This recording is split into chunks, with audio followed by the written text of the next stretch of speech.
Does it say we're live? It looks like we're live. Give it 1 sec to kick in.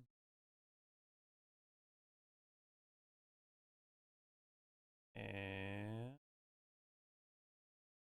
we are live. Hi, everybody.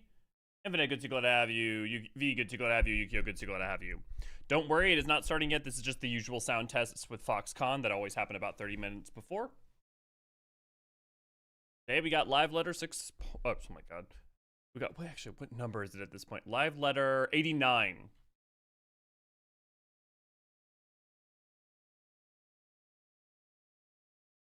We still got a solid 30 minutes till anything starts. Levi, good to see you, glad to have you. Paul, good to see you, glad to have you. How we all doing? I had to reboot my computer as per usual, so ignore that. It'll go away in a second. Will we get patched? No, we won't get patched until part 2.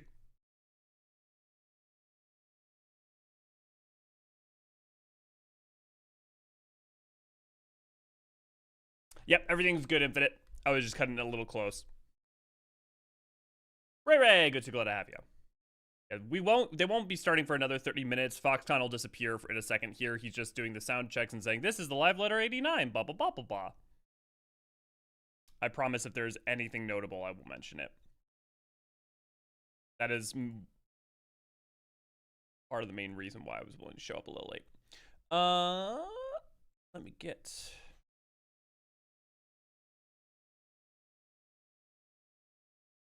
As per usual, we will be watching this together. It will not be in English. However, I will be reading off the translations by Miuna and Iluna Minori from the Final Fantasy XIV Discord. As per usual, they do the community a huge service by translating these lives.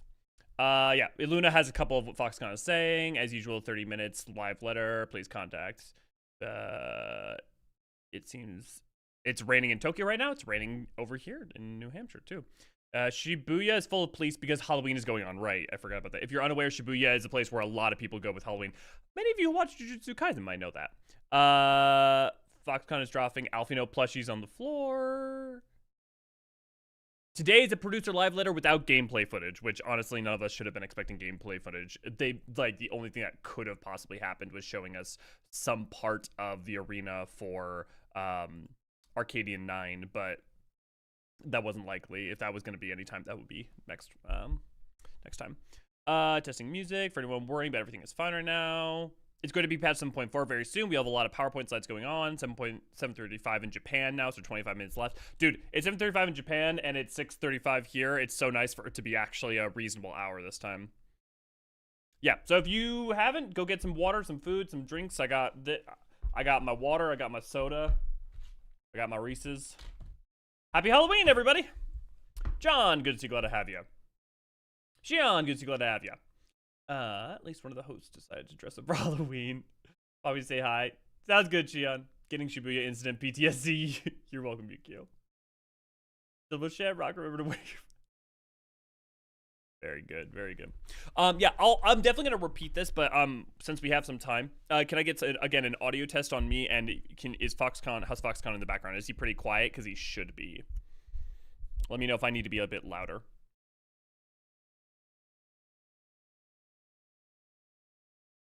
I hope they talk about 4 Phantom jobs since I have been in FT Hell. Oh, Forks Tower. And hearing about new actions could be fun, plus tasty 2% buffs. It should be 3 per, yeah, well, so it should be, there should be 3. There will be 3 jobs, and the jobs that I would look at FF5, the jobs that have not been used yet, like Necromancer, Gladiator, Dragoon, you know, I would look towards those options as what are the ones that are likely to pop up. All right, Aradix, good to see you, glad to have you. You're my special. Yoshi P's coming in making fun of him. Can't hear Foxconn at all, but I'm all deaf. Okay. Fork Tower, yeah. Already sound was good. Spoon Tower. Thank you, Ray. Spoon Tower. Blue Mage. Yeah, possible. It's definitely possible, Levi. I would only think that that's less likely because of the lore of specific to Blue Mage. But then again, the 5th Astral Era was a weird time. William, good to glad to have you. Would you even be happy with Phantom Blue Mage, though? Because it would have, like, 4 skills.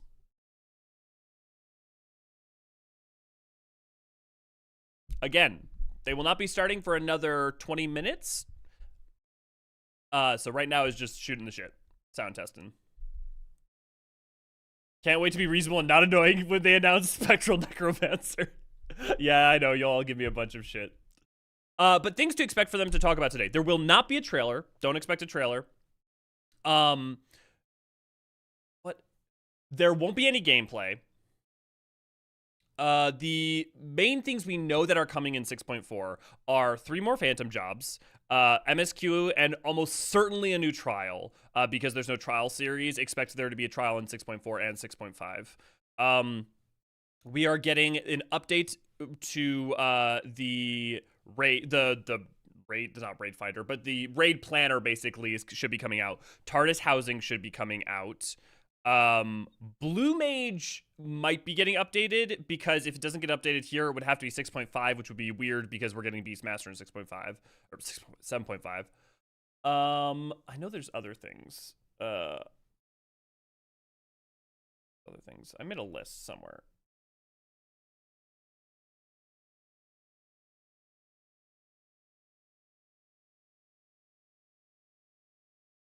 I have too many notes, man. Sarah, good to see you, glad to have you. Pyra, good to see you, glad to have you.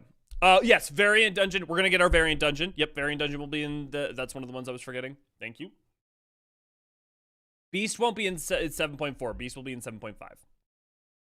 Today has been a bad day. I did a massive boo boo my gotcha and lost all my game. I'm just happy there's a live letter. Oh, Yukio, that's a bummer.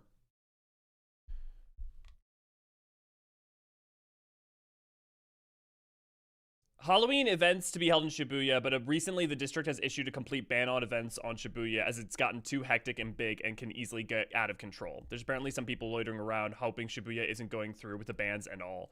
Oh, that sucks. Yoshibi is talking about sharing about his feelings for Halloween. And since there's now a Squeenix office in Shibuya, it's the first time technically in experiencing this uncertainty in Shibuya. There's now a new Squeenix office in Shibuya. That's interesting. Why open it? I mean, I know Squeenix wants to be a Mecca headquarters, but I'm like, you already have a Tokyo office. Why not open one somewhere else cheaper where you could like save some money and then also source some people, you know, like, I don't know, open one in Sapporo. Like, I don't know. I don't know what I'm talking about. It's not like I know their business plans.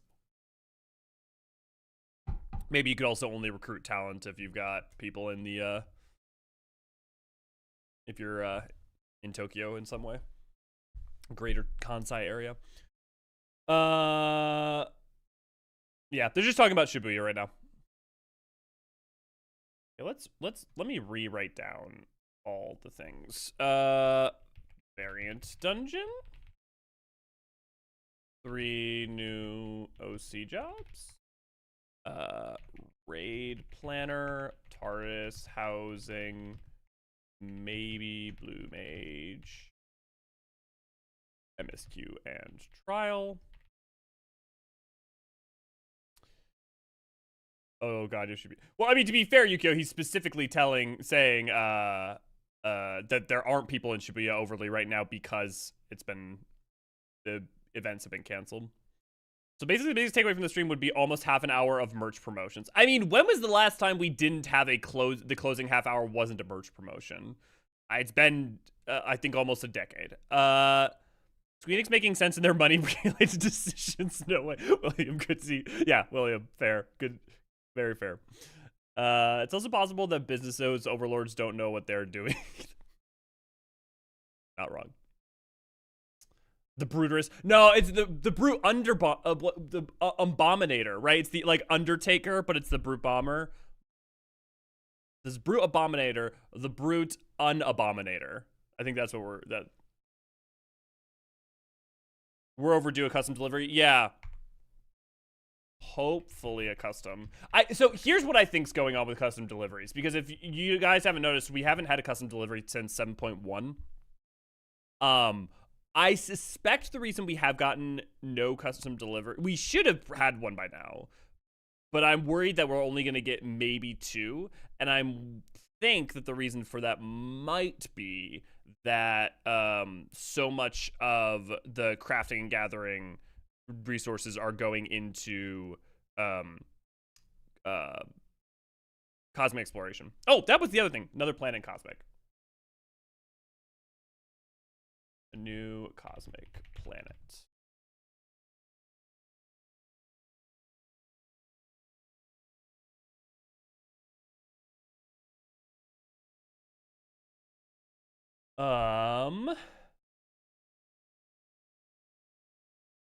Plenty of jokes flying here, but there's but what's certain is that Yoshi P isn't particularly looking forward nor anything on Halloween. Apparently, Yoshi P is not.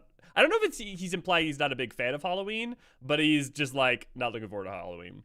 Foxconn is quizzing about Yoshi P on what day is 31st of October aside from Halloween. Apparently, 31st of October was also one of the hosting dates for FanFest. Oh. Yoshi P chuckles. He couldn't even remember clearly what happened yesterday. Speaking of FanFest, they're prepping here and there and hopefully bring another unforgettable memories for those who attend. But when asking Yoshi P if he has anything prepared, well, he hasn't prepared anything for now. Oh, no. Speaking of, don't forget, FanFest tickets are going live in a couple of days. Make sure to go, if you have a North American Final Fantasy XIV account, go do the pre-sign up for being able to purchase tickets. You should be able to find it on this lodestone. It's a simple button. You just log into your account and press it, and then you will be signed up. If you want to be able to get a ticket, I highly recommend you do that. Also, we will be having an event on the day of that tickets are going live over in the Eorzean Archives Discord, so feel free to join us for that.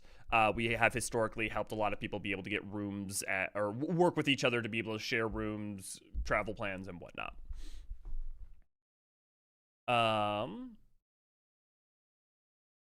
That's how Spectral Necromancer would be done. Let's see, so yep, yeah. Also, maybe joined by some folk from the Eorzean Historian Discord. Yeah, so please play nice, guys. Yeah, you guys are good representatives. Seems logical, yeah. We already have Star Crew outfit and Star Captain. What in the rank goes above Star Captain for glam? Star Commander? Star General? Star Admiral? Give me Star Trek Captain Crunch glam. That's all I'm saying.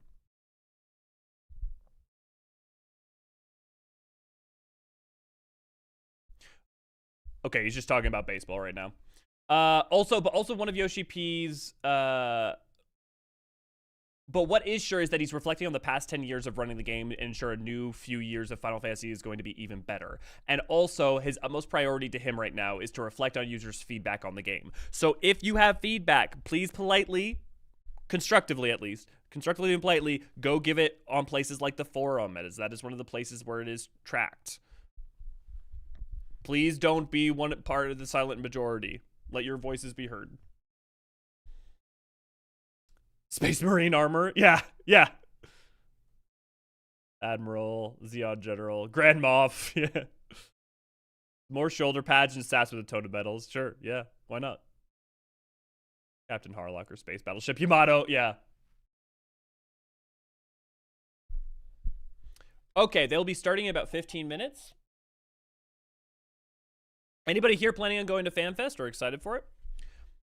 All right, got stream up and running on my phone before driving to work for the day. Ooh, Xenordo, good to glad to have you. The Carbuncle plush is making me unreasonably anticipate Summoner mentioned rework. I would not read into it like that if I were you. Frankly, I would be very shocked if any job gets any kind of major rework before we get an announcement during the job action trailer. Yeah, you know.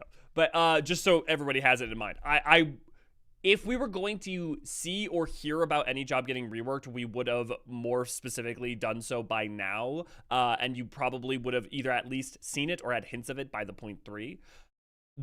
Especially with the plans at 8.0 to be such some overhauls, maybe a big word, but some kind of bigger change means that I would look to any major change with any job only happening in 8.0.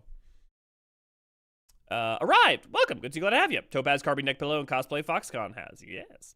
I live in Canada, and I think the Euro Fan Fest would be less costly and safer. I mean, Depends on what you mean by safer. Costly, maybe. Although tickets to Europe are not exactly cheap. Even a some kind of red eye from, well, if it depends on where you are in Canada, because you could probably get like a couple $100, but then the tickets is still gonna be, and the housing is still gonna be costly. Especially because it's in Berlin, isn't it? I know it's in Germany. I don't think it would be. I don't know that you would save that much, especially with how much plane tickets are. This is more of a lore question. Yes. And I know people can headcanon the shit out of it, but what kind of action could you order your carbuncle to do?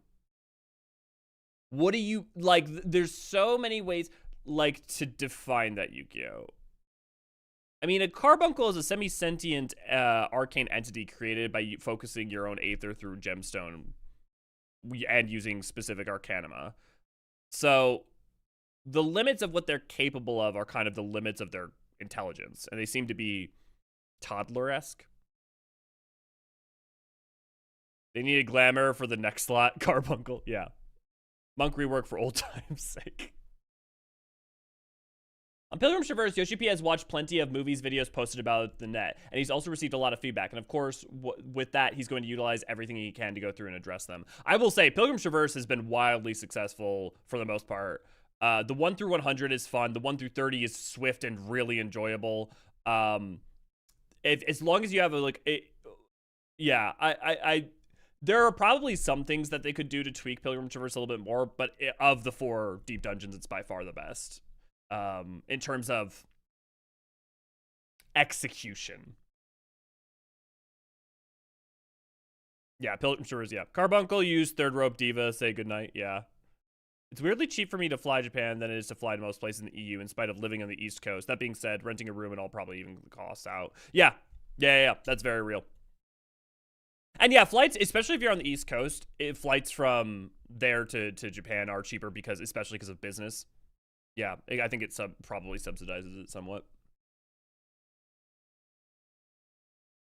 Keep turning into a milk dud of death. Remember Carby when you could be a tank? Use a version of Wind Cutter and Shriek as things to tank aggro? Yes, I do remember. I kind of like current Carby a lot more. But that's also because old Carby never worked well. I mean, it worked. But I don't know if you could say more than that. And I say that as my main DPS was Summoner throughout Stormblood, so. There's going to be a lot of talk today, so there's going to be a lot of talk about today, so tune in. Just as me to type this, yeah, Yoshi P is talking about Shohei Ohtani. So he's talking more about baseball. He's just talking more about baseball. Yep. No, we will not get the trailer. So I will reaffirm the things that we will not see today. Let me go down the list. We'll go down this a couple times throughout before we start. But there will be no gameplay today. There will be no trailer today. Things we know that are coming in the point 4 are variant dungeon, the 3 new occult crescent jobs, the raid planner, Chartist housing, a new cosmic planet, MSQ, and with MSQ, almost certainly a trial, as there is no trial series. So expect a trial. They probably will not, they may not necessarily talk about all these. They may even say these things, but not talk overly about any one of them, or they might talk about all of them. We're also getting the new Arcadian. We might hear about Blue Mage because Beastmaster won't be until 7.5, and hopefully we might hear about a custom delivery, though with Blue Mage and custom delivery, don't count on it. There's been no specific mention of that. However, it would be very surprising for there not to be at least a note of Blue Mage. We also, we also, in theory, should be getting a new Manderville. But yeah, no trailer, no gameplay today.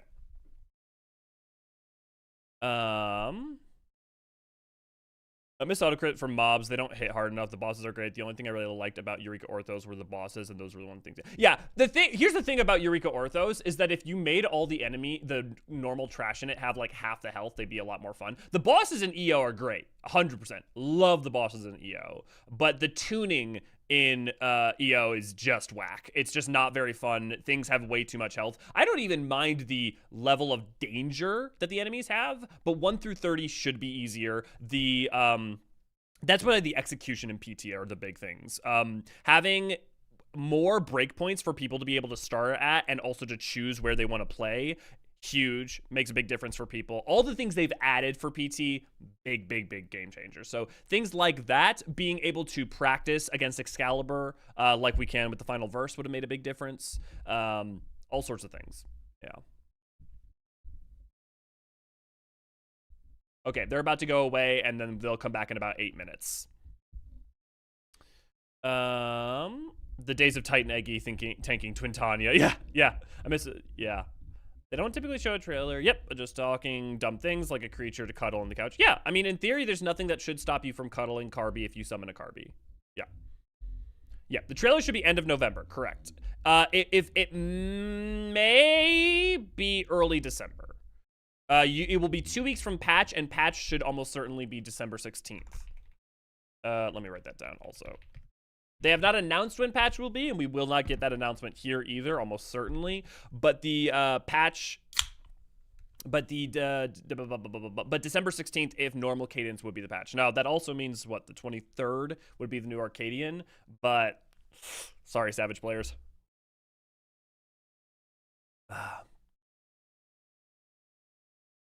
So negative, Elio. So speaking of baseball, what are the odds of Blue Mage Meteor spell from Golbez? Not low. Yukio, can you just get a cat? Have you talked about the picture that was teased by the 14 socials yesterday? I did not. Let me pull that up because I do not actually know what you're talking about. FXIV. Let's see.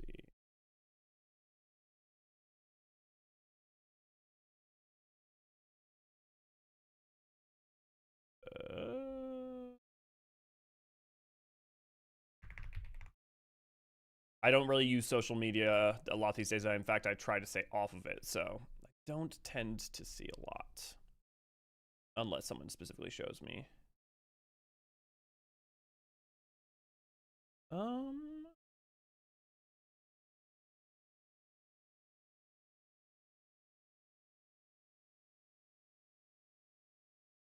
We're coming in hot with first preview patch 7.4.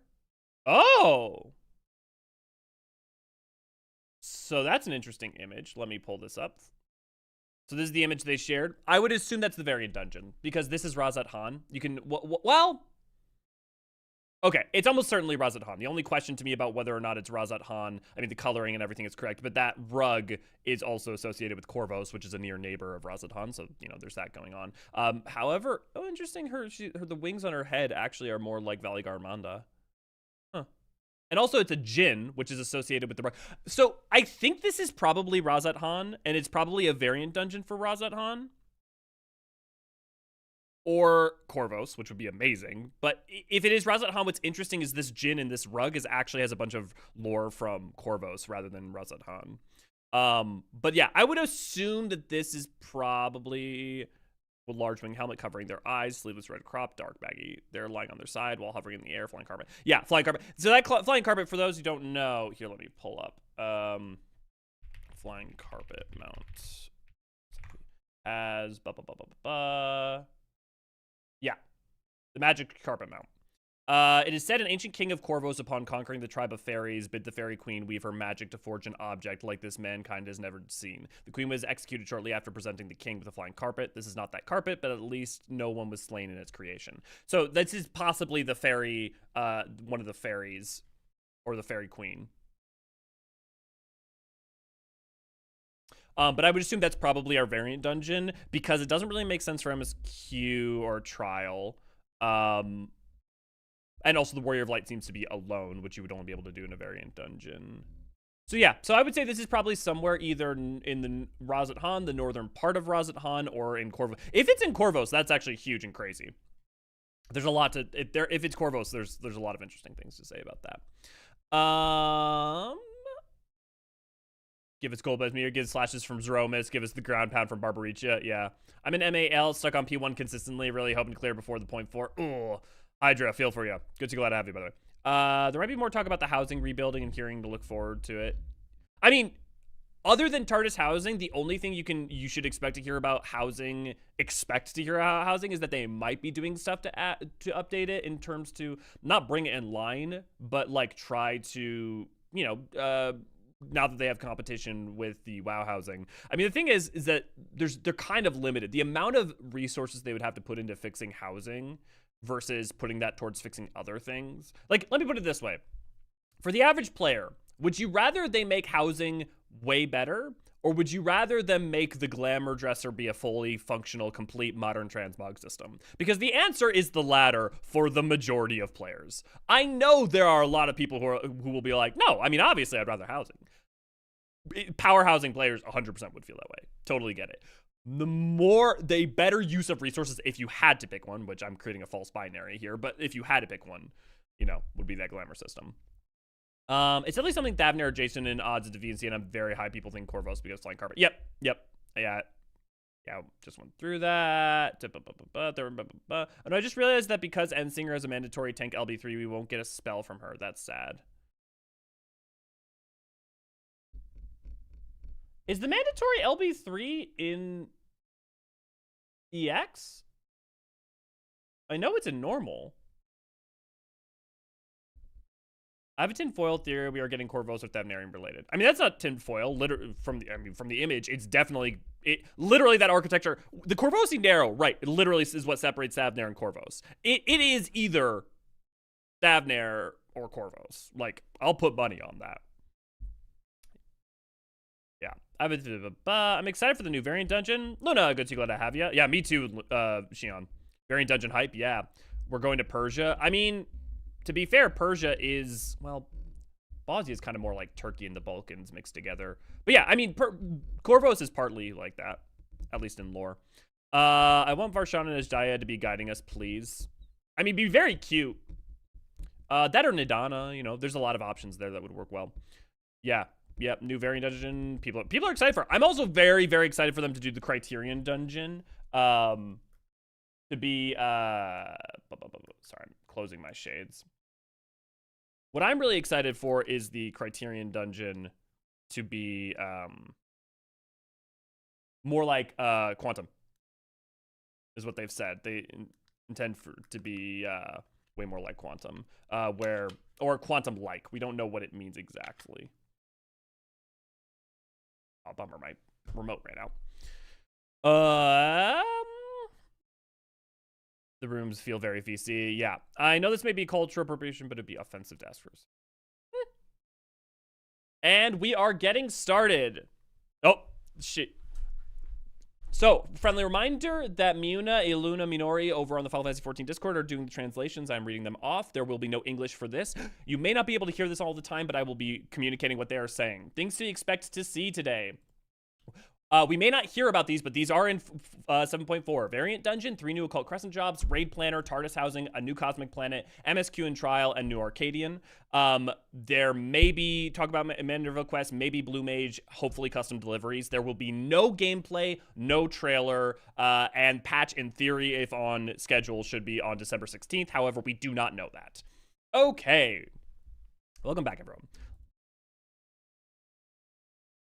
So we're going back to Razat Han to attempt dynamic dimensional fusion with the 13th. Yeah, we saw housing had subscription more than just issues when Island Sanctuary hit with them pushing into cloud servers eventually. Well, we don't know that they're pushing to cloud servers eventually. Then we know that they developed the technology to be able to use it, but then there's been no active use of it since. Especially given the housing and a different server infrastructure, I wonder how that affected. That won't. That would not. That might be able. You might be able to increase the district, but the problem is the code base more than that, more than just server space alone. That would increase amount, but not solve other fundamental problems. They don't make us normally do EX for blue spells. Yeah, but for achievements at least. Will the G-Tri be involved? They could be if it's Corvos. For sure. Dallas, good to see, glad to have you. We could get some cold Pandemonium or Hydaelyn blue spells. Yep. My theory is the next expansion we go for Razat Han to meet the Winterers. This will pass through Corvos, Grahas home. I think that we might go to Ilsabar next expansion, but I would be surprised if it's that simple. I would expect it to be much weirder than that. Azadiah's little aura body. I'm really interested in the changes they made since it would be fun to attempt harder modes. Yeah. Summoner turned into a Moogle. Yes, now Foxconn is a Moogle. Okay. Foxconn, welcome to the PLL for patch 7.3. Wait, no, 7.4. Yoshi P, systems update, content, mainly announcements. Our only Halloween costume this time is your Moogle head accessory, Yoshi P says. I will be reading off chat periodically as there is a delay between the translations. Also, thanks for being here, guys. Y'all excited for 7.4? You excited for FanFest? Before we get into 7.4, we do have one announcement. Yoshi P, chat wants to see my Sphene cosplay. Okay, Yoshi P in the dress when?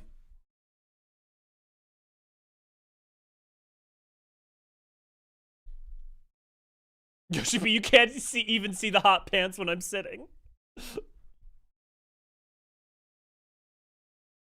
Okay, patch 7.38. We are getting a 0.38. There shouldn't be any big things here. There might be tune. Well, let's see. Maybe there might be a little bit of something.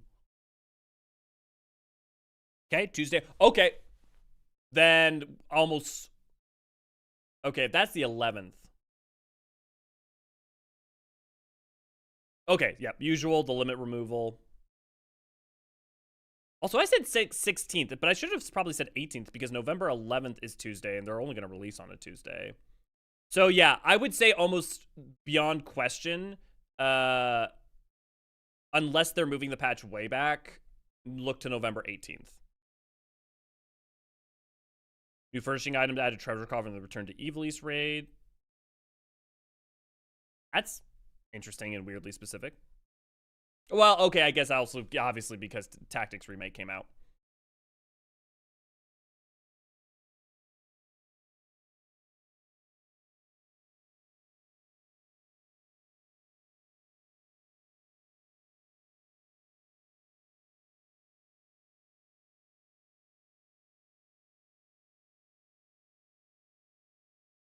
Also, the coins from the Alliance raids can be used to trade for the item that you could only get from Savage before. So if you want the Savage weapon, you'll be able to get it. Though, I don't know if it's actually a stat boost for everyone from versus the Relic. This is the new art piece we're adding as a housing item. If you played Return to Ivalice, there might be more feelings attached to this.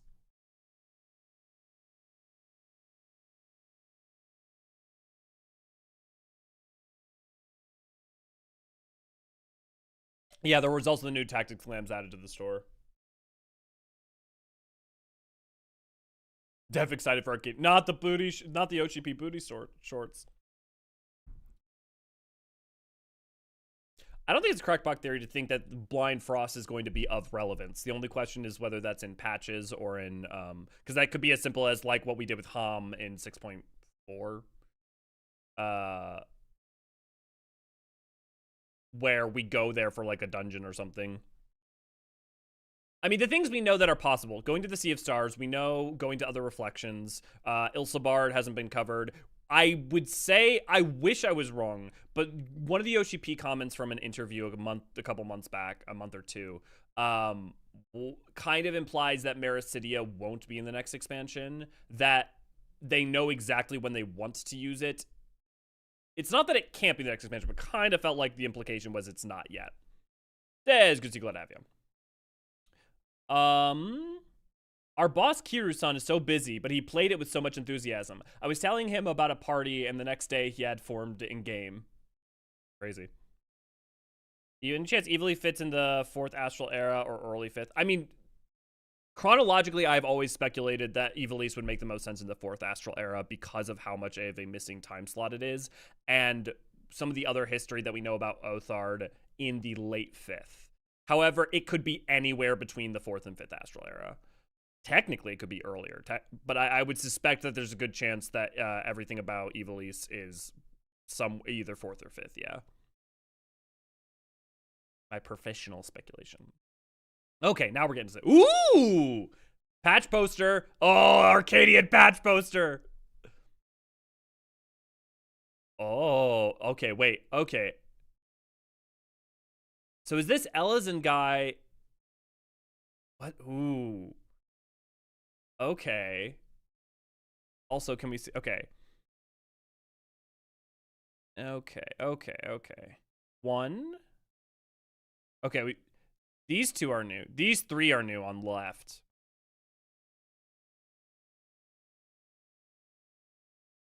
Into the Mist. Interesting. Oh, that goes along with, hey, okay. So the Rising event, the language in the English and Japanese kind of had like sort of like snowy or mist-like connotations with some of its language. So this is interesting. This goes along with that. Kirino Naka.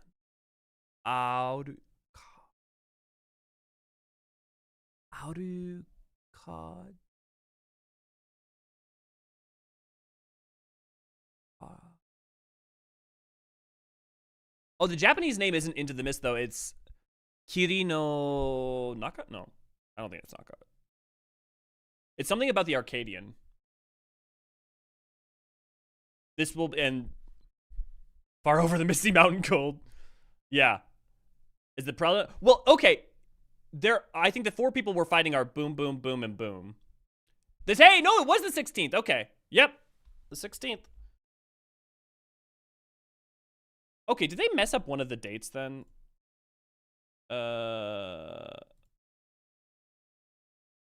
Yeah, they did. Okay. They said November 11th for 7.38, but they said that was a Tuesday. So that's why I got thrown off. No, it is 16. We are correct. It is 16. We have been right. Turns out this game is like a Swiss clock. What about hiragana about the first? The first kanji, the furigana are kiri. It's kiri no.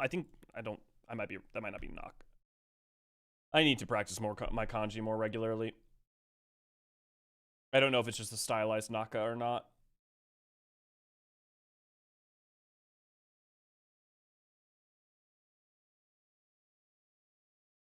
I'm pulling up.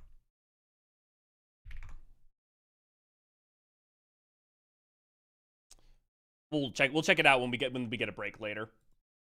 Okay, patch 7.4 coming Tuesday, December 16th, like we said, which means the 23rd will be when the Savage drop. Swiss clock, cheese and chocolate. Yeah, it is. Yeah. Arcadian heavyweight tier. The normal will drop, and then a week later, yeah. New Algan Tomestones of? Come on. Come on. Spelling. We had mathematics, now spelling.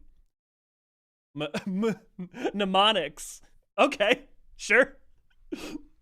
I'm pretty sure a lot of us could use that. Christmas Eve Prague, let's go! Mariah Carey for M12S, yeah. New craftable gear. Yeah, nothing new here.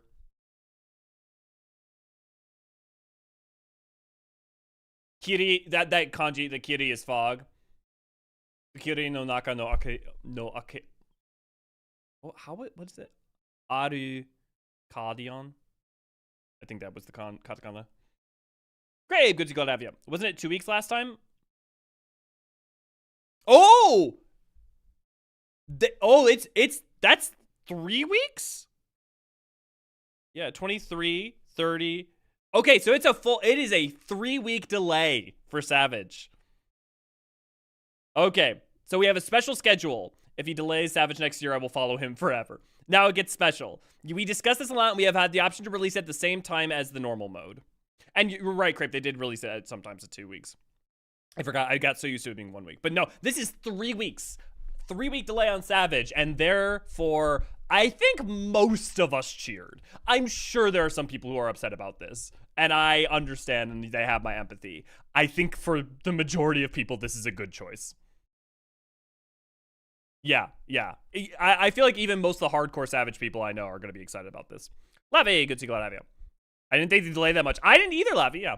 It's kind of nice no one had to grind Savage over Xmas and New Year. Yeah. No, this is good. Especially the Western...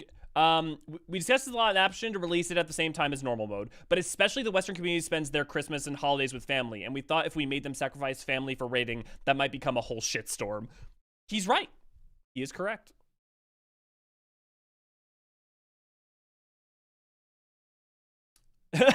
Very good, Infinite. Mnemonics.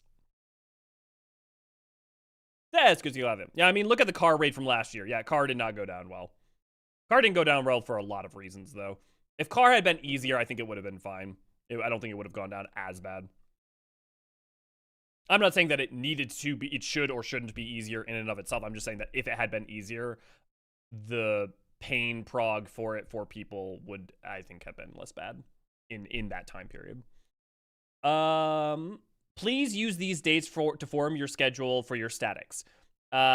This also means you will have more gear going into Savage. Right, because you'll have more weeks of tomestones. Don't worry, Yukio, we'll get you that car haircut. Not only do I have Christmas, but also Hanukkah with specific relatives and my significant other birthday. Yeah, that's a lot, Hydra. That is a lot.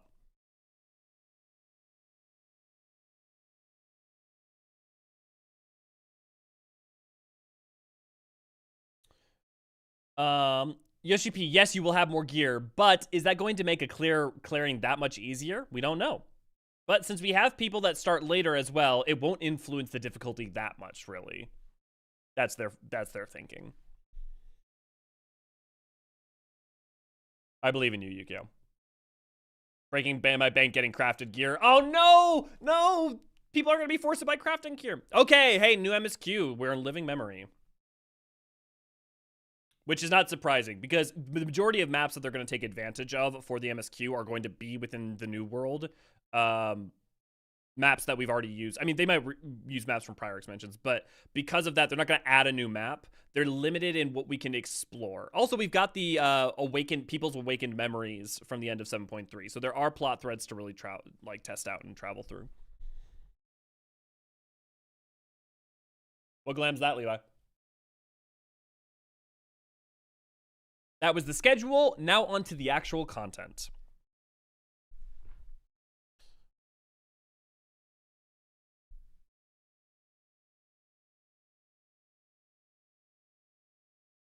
That is the airship from Memories Alexandria Dungeon House. No, it also flies around in, you can see it. Well, also, maybe it's going to take us somewhere. Remember, Living Memory is effectively floating in the skies of the 9th. So, there's also the chance that if either it flies in from the outside or is already there or it was stored somewhere, you could use that to fly outside of Alexandria. Ooh. I think we're going to, this looks like, this looks like one of the locations from FF9. And I think we're going to fly to below Living Memory and we're going to see part of the 9th, which I've been thinking for a while, but I wasn't sure how much they'd go through it. Because this doesn't, unless this area up there is one of the buildings, this isn't the Canal District. Yeah, it looks a lot like Treno, doesn't it? Or Lindblum. Which also makes sense because we need to go to Lindblum for Arcadian, or at least find out more about it. Yeah, Treno would be different. It was dark. So that makes sense, because remember, we know the 9th was wrecked, but we don't know how much of it has either started heal or was protected. We also know some of the other people had protective barrier technology from the short story. Interesting. Lullifell with Electrope. But what could this device be? So it looks like we're actually going to get to explore the 9th some. Do not expect there to be a map. Expect it to be like Zero's domain. Yeah, exploring the rest of the 9th. Finally, we're going to... Man, you know what I love about the lore in this game is that if you pay close attention, you can very much be like, well, this is what would make sense to come next. And for the most part, be relatively in the ballpark of like correct, or at least like... Yeah, I love this game. They look sweaty. I think they've just been probably working on it. That, or unless that's a weapon. Huge crater below Living Memory where Everkeep was. Well, we don't know that. We assume that, Dallas, but we don't know. That would be a fair assumption, though, yeah. Hildibrand? Yep, we're getting Hildibrand. They're just melting. That's the soul of the airship. The real airship died along. Very good, Pyron. Purple Omnitrix. Also, this makes sense. I would assume that Calix's, where Calix backed up himself to probably was in some sort of, backup, not Aetheryte, but Electrope station down outside of Everkeep. It would make sense, too, because him being able to use that would then allow him to transfer himself from Living Memory outside of the dome.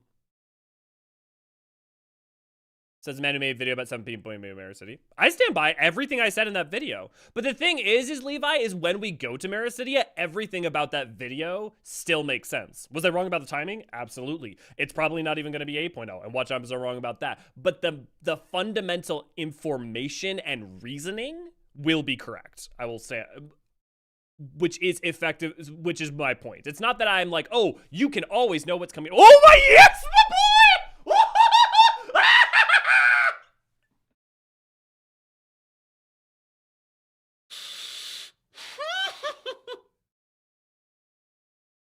Someone on the staff loves me.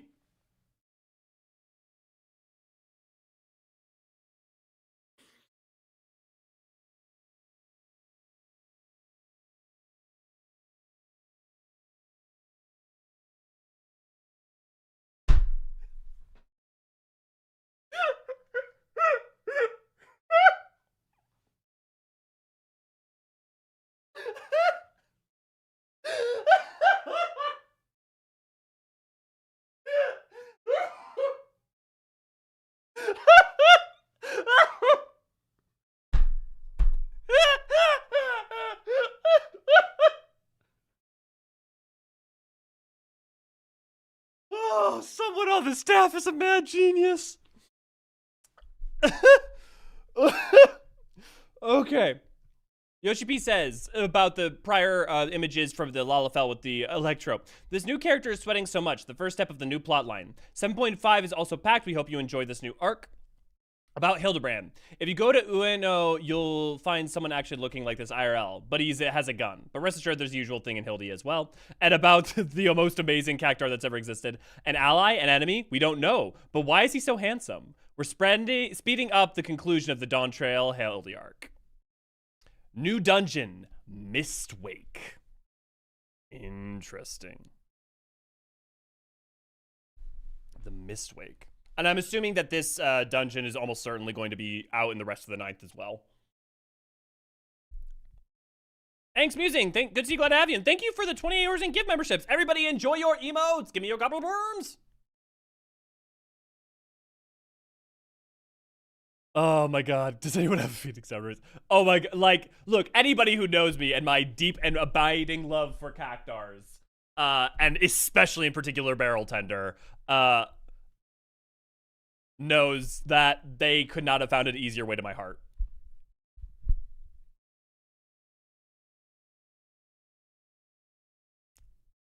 Interesting. It looks like a drilling, like that. So it's some sort of mining and refining platform.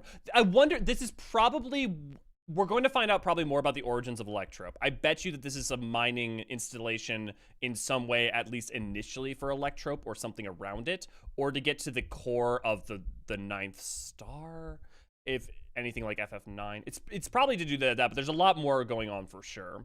I mean, we have the obviously the abundance of Electrope, because remember, Alexandria had a lot more Electrope than everybody. Well, okay, see, okay, so it's under a dome.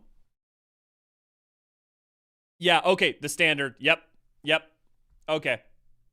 And it's beneath the dome. Because remember, we also know, we knew a little bit, but we know explicitly from the short story that, no, because I believe, if I'm not mistaken, he says he's from Treno. The Lalafell, the Milala that worked for Sphene that brought back some of the barrier technology to his people. I'm not mistaken. Let me double check that, but I'm fairly sure this isn't Lindblom. Treno FF9. Let me look at the Treno standard.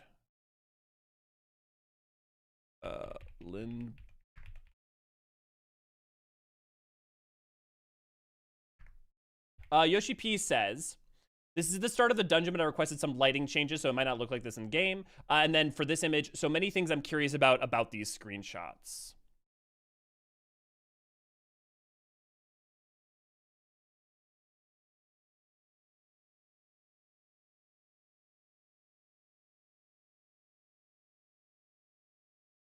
Something about being careful. Okay, can we at least suplex this train? Also, the fact that they're also mentioning a train here makes me sure this is what they're referring to in the short story. Although this is the 11 skies up above with no dome. So yeah, so this must be this. Okay, this train must connect either Treno and Limbloom or some of the others. Oh no, the new trial, Hell on Rails. That's the trial? So what happened? When the 11 energies flood the world, much like how it created Void Scent, did it turn machines even into... I have questions. Okay, will they at least let us suplex this train, please? Yoshi P, this is a very impactful face on the screenshot, be advised. 11 cent? Yeah. Is that FF8's Doom Train? That really is a cursed train? Yeah. Twilight, good to have you. Blossomy, good to have you. Yeah, the FF trait. It's the FF8 one in specific. Yeah, here, and you can see Electrope on it. It's interesting. It's organic and Electrope. So it seems like this was this way by design. Yoshi says a Dark Thomas the tank engine. That's what I thought too when I saw the artwork for the first time.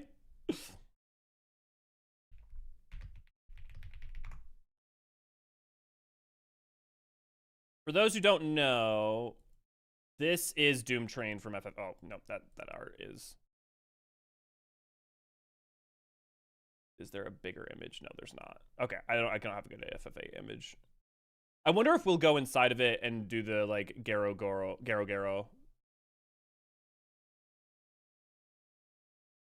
or anything like that. Probably not.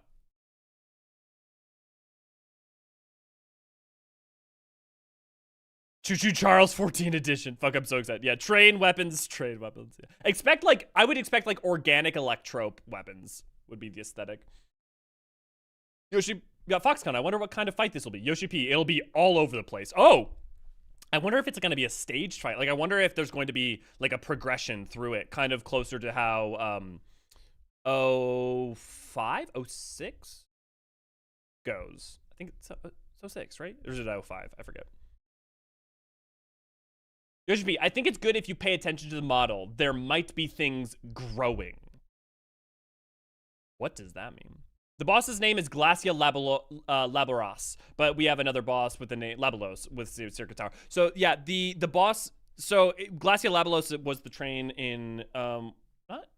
Was that the name in FF8? I thought that was a different name. Oh, I think this is going to be Arcadian.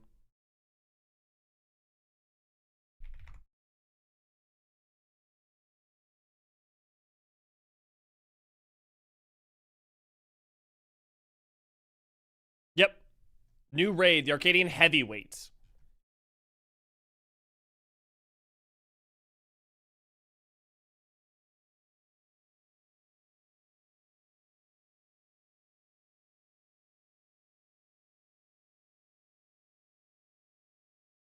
Oh, I see. In FF8, it was called Doom Train in English, but it is Glacia Labelos as well. Okay.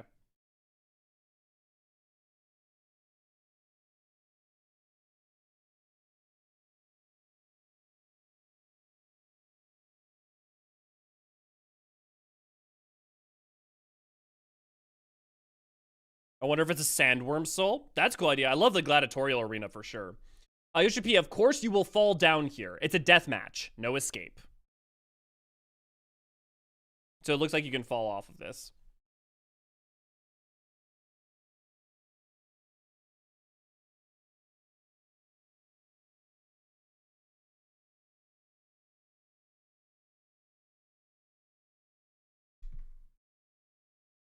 And the arena tiles, there's no way that some disappear and the ground changes, right? And we don't know which floor this is either. I would suspect, based off of past precedent, that this is almost certainly 9. Are you not entertained? Yeah, exactly. I'm expecting giant golem for that stage. Yeah. That could be, yeah, I like that idea, sure. I wouldn't be surprised if it was also like barbarian, like the end of, like in Occult Crescent or in Hero's Gauntlet, or like not that literally, but something like that. Turn 12, yeah, almost certainly this is, yeah. This is almost certainly, oh. We're getting some Eldite representation this patch. Elzen for life. Just like the movie Gladiator, I hope they lean into that. I mean, when have throughout the entirety of Arcadian, they've leaned into everything they've done very hard. So you can fall off, except a lot of knockbacks. Yeah, Crepe, good point. Yeah, Antlion. So, ooh, Antlion. I like that, especially with FF9. That makes a lot of sense. For instance, like when you're in Clara, or technically not Clara, but I wonder if the surprise is going to be like none of these four are the president. But as far as the president goes, I would assume it's probably this guy seen as top of the banner. In which case, haha, an Eldite villain, and this time it's not a Duskwhite. They appear to be some sort of animal depicted. Top left of the screen. You mean this? That looks like scythes rather than an animal. I see scythes and an axe. Yoshi says, the raid series has been very popular. I saw so many cosplays worldwide at game events. The way this guy is standing, he definitely gives off champion vibes. An evil Urianger? Don't take that literally. Yeah, he did say evil Urianger. But more on it during the next producer live letter. Yeah, they're not going to give us much about this. Do expect, we will probably see the M9, the A9 arena next time. New Unreal, it's Tsukuyomi. Definitely gonna be, yeah. Yep, new Unreal, Tsukuyomi's pain. Nothing too surprising there. Honestly, this will be a fun one for Unreal. Evil Urianger speaks in modern slang. Please give us our championship belt moment. Yeah, yeah.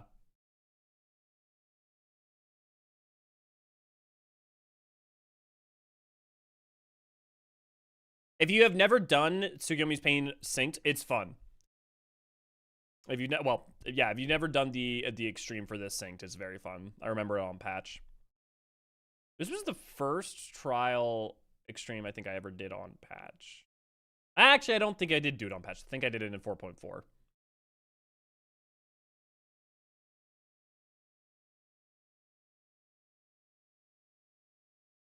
I just think wrestler job class where the weapon is the wrestling belt would be the best.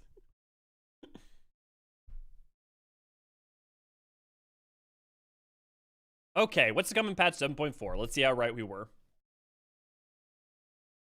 The Plex Warrior Light will not be skipped. Don't you even start on me, Dez. Yeah, Infinite, that's going to be a lot of people. Duty support, what? Zamail Darkhold should be the next one. We're almost done filling out all of duty support. My question is once they finish off duty support in 8.0, will they go back and consider doing duty support for old trials? Or, I mean, the problem there has been philosophical rather than technical, is my understanding. Oh, and Ormvale, so they'll be done, right? Oh, no. We haven't gotten Dusk Vigil or Shisui, right? We're still missing those. Yeah, we got Cutter's Cry already. Yep. That was last patch. I hope so, Dallas. I hope so. I hope we get a cage match. If that's not, M11. Yeah, those will be the only two left. Yeah, so I would... 0.5 will be Dusk Vigil and Shisui.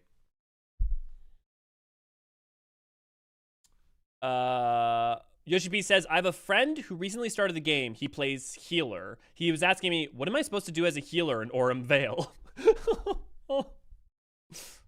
Poor guy. I'll miss the lights. You'll have to stand in Zamail in the second boss. Yeah, that is like such a... Yeah. That's tough, right? Because it's cool how different that is, where you have to, especially as a tank, that you actually need to position the boss. Maybe they'll keep something like that, Crepe. But yeah, they'll refine it down to where what the rest of the game is like, rather than the old ARR wibbly wobbliness.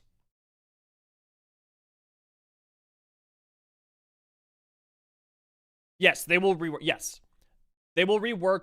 They will rework Zizmail and Aurum Vale. We don't know how. So if you want to experience Aurum Vale as it is now, and Zizmail, go do it a couple times.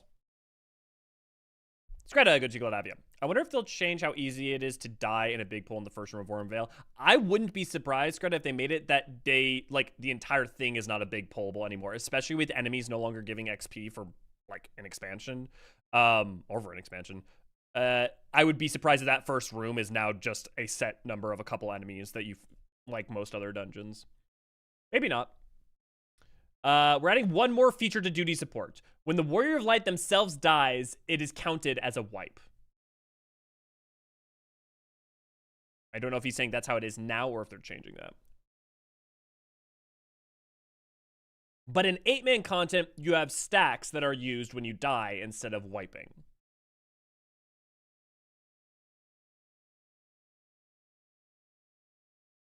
%, William. Yep. There's precedent to tweak the trash bowl a bit like with Creditor's Cry. Yeah. Stopping to grab back. Sounds good, Zaynardo.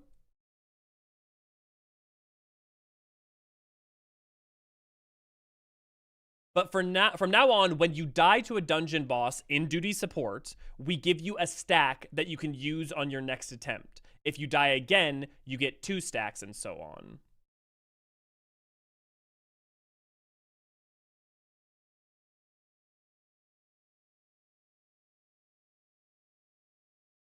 When you pass the boss, those stacks reset.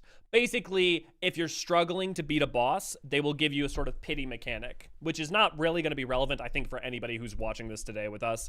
I think most of us have probably beaten every dungeon with players, let alone duty support. Yeah, pity live system. Yep, pretty much, Twilight. It's not really a mark of shame. Look, as far as mark of shame, like, if you're using duty support, it's because either players are stressing you out or you want to be able to take it at your own pace. Giving people some extra chances and not... Imagine if you were like 7 and you're like struggling to play the game well. Having this as a way to be able to try and make progress could be useful, especially when we're talking about ARR dungeons, especially optional dungeons, which is a different conversation than talking about maybe what should be fundamentally expected of someone doing an MSQ trial. You can think of it as a sort of echo. This applies to all duty support dungeons.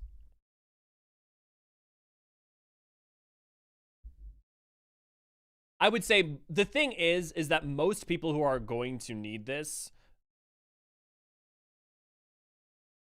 Yeah.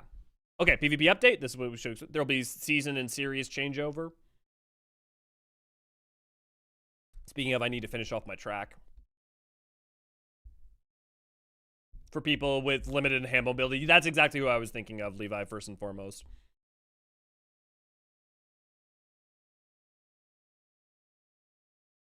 Frontline map campaign.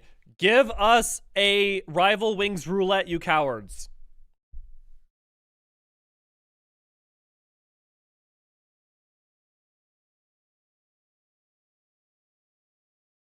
It's going to be very useful for people who run new content with duty support and struggle reading mechanics for the first time. Yeah.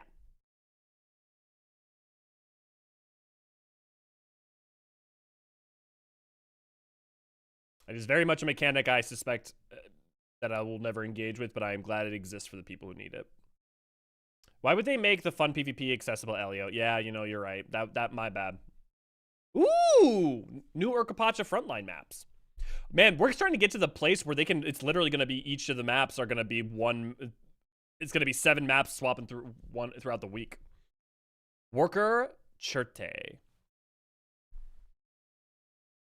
Worker Church. I will show you the new map, but not much about the rules yet. We will show that next time. There will be new rules for it, though. Interesting. Should be fun. I mean, everything that they've done for PvP changes for the most part since Endwalker have just been... I mean, I don't want to say unmitigated wins, but have just been like, PvP before Endwalker was not good. It was in a lot of... It was bad placed in a lot of different ways. They've done a lot, both with Crystalline Conflict, the job changes, revitalizing certain and changing up certain maps, like the role abilities. They've done a bunch of different stuff. That PvP is fun in 14, even if you're not a hardcore sweaty person. I know it's not for everyone. Oh, similar to Onsell, but different. Same, but different. Weather conditions influence the game mode this time, but more details in the next producer live letter. Interesting. So it seems like weather will come in kind of like Oh, why am I forgetting? The bombs in Crystalline Conflict. Why am I forgetting the name of the map? All I ever think of is it just looks like this could be the Far Reach. That's the only thing that ever occurs to my mind. I don't play PvP much, but I really like how some of the abilities work in it versus how they work normally. Yeah. 100% Scrota. Looks like a holding area. Yeah. Cloud9. Oh, yeah, I guess also Cloud9 with the wind Lafayette. Yeah.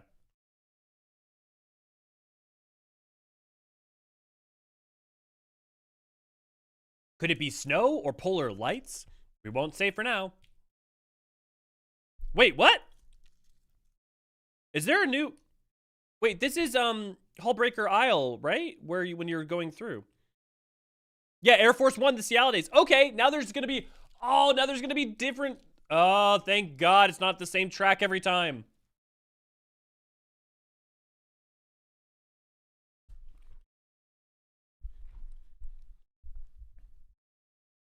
And now for the controversial Elio take. Give us Blitzball, you cowards. You all the people raging. Thank you, Yoshi P, who literally, I think it was like last batch or something, said, we're not doing it. Yeah, this is Hullbreaker Isle. Which, I mean, makes sense because that's over in the Cialidates. I mean, this may technically be not be... No, it's the Kraken. Yeah, at least if this isn't Hullbreaker Isle, this is literally using all the stuff for Hullbreaker Isle. That's the tunnel where all the mimics are. That's the Kraken that you fight at the end. This is great. Yeah, I love this.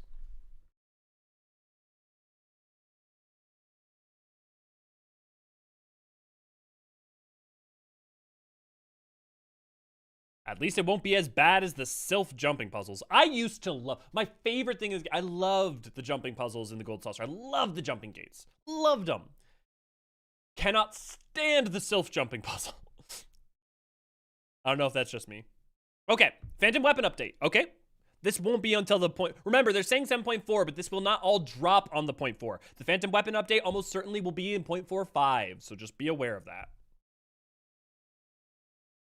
Congratulations, Yukio. Items required for weapon enhancements can be obtained from various duties, including the Occult Crescent. Okay, so some of the items can be, at least in part, acquired from the Occult Crescent.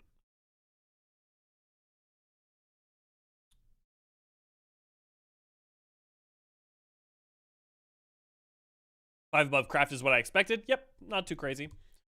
No, fuck the Sylph one. Thank you, Crape. Thank you for the backup. They suck so much, dude. I feel okay. Yeah, so that's not just me. This specifically Blitzball. I won't be a DPS job. I'm going to hope. All I heard was it won't be a Cypher minigame. Yeah. The Sylph Jump will make me want to become a Captain Planet villain and start destroying the forest. When we consider the weapon series after this one, we might completely change it. This might be the last time for this kind of upgrade system for relics. So be aware, they may be completely, maybe overhauling the upgrade system for relics in future expansions. 3 new Phantom jobs added. We knew this. They may or may not tell us what they are. Yes, Dest, you are. Mystic Knight, Dancer, and Gladiator. Hey, yep, that makes sense. All 3 of them from FF5. Still no Necromancer, so y'all can't joke, jump on me yet. It is really interesting that Gladiator and Cannoneer are in, though, seeing as they were additions from the advanced version. Like, they aren't even in the Pixel remaster. Yeah, but Mystic Knight this is red. Also, remember, just because it shows up here does not mean it can't be a job. I'm not saying it will be. Like, Mystic Knight, I don't think is going to be a job, but something like it could be. But, because, we have, like, Monk and Paladin and or Warrior, whatever. In Occult Crescent. There's still some Phantom jobs to go. Yes, we're going to get a whole... So the amount that we got when Occult Crescent came out is how much we will get in 7.5 when Northhorn or Southhorn or whatever drops. Northhorn, I think. If it's that. Beneficial accessories from the Occult Crescent exploration added. Oh, is it just stats or is it a weird thing? 4 Disciples of War and Disciples of Magic each. Okay, they say... I wonder if it's going to have actually interesting effects or if it's just a buff. Character attributes are increased while exploring the Occult Crescents. For all of you who are excited for Mystic Knight and Gladiator, I'm happy for you. Obtained rarely from critical encounters, treasure chest, magic. Yes! This is what they needed to do. I am glad they did this. Thank you. This is good. This is very good. The Occult Crescent farming nights will come back over in the Discord once patch drops, by the way. Will be, or at least this part. If this isn't the 0.45, we'll wait till then. Infinite, Ray, or V, can one of you drop some links to the Discord and whatnot? Because if you want to join our events, we do events almost every day of the week now over on a Discord, from maps to farming to for extreme mounts and whatnot. At discord.gg/Eorzean archives.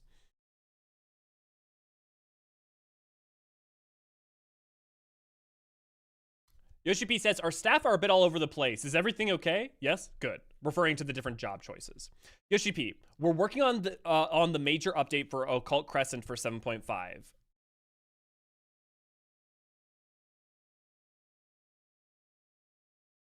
He's talking about something about taking back feedback, but I didn't catch all of it. We're developing the new tower with multiple difficulties as per everyone's feedback. Good. I really, really, really wish they would retroactively do that with Forked Tower. Like, not making a normal Forked Tower is just...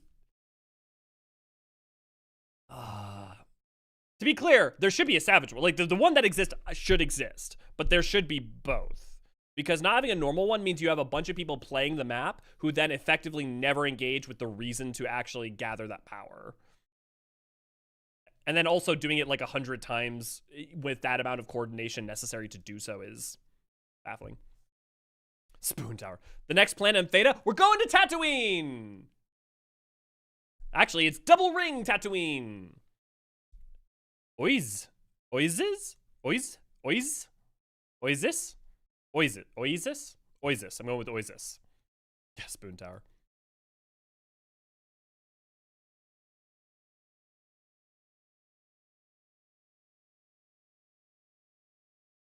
Ooh. That's party. I love that. What's interesting is it also reminds me of the Dreamscape version of Bosnia, when the Bosnian Citadel, when it's getting blasted apart. And also Zadnor to a greater or less degree. And you can also even see crystals. Yeah. I love this. Although I know some people who are going to hate it because it's arid. I see you, V. It's screaming as she's being dragged to the... Oijus. The wonderful planet of Oijus. Well, okay, to be clear, the Japanese does not mean it's the English pronunciation. Like, Arcadian is not the Japanese pronunciation, so we can't necessarily use that as a signifier. Very Bosnia Zadnor coded, yeah. It's cool floating rocks, though. Ois is apparently a Greek mythology, the personification of pain or distress. Coarse and rough, and it gets everywhere. But if you're saying it's Oijus because of the Greek pronunciation, that would be nice. Fuku, good to see, glad to have you. Yeah, definitely do that. There's so many ways to catch up on crafting and gathering right now. Tons. Custom deliveries, the Allied Society quests, the cosmic explorations. Ooh. Ooh, I like that. If the Peaks was a planet. If you combined Peaks with, like, Zadnor.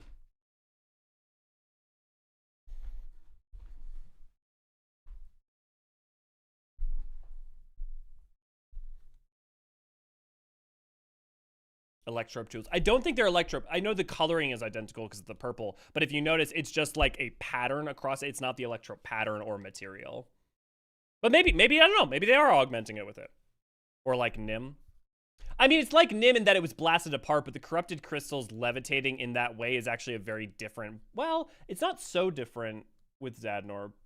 But I get what you're saying in the way that Nim was torn apart, for sure.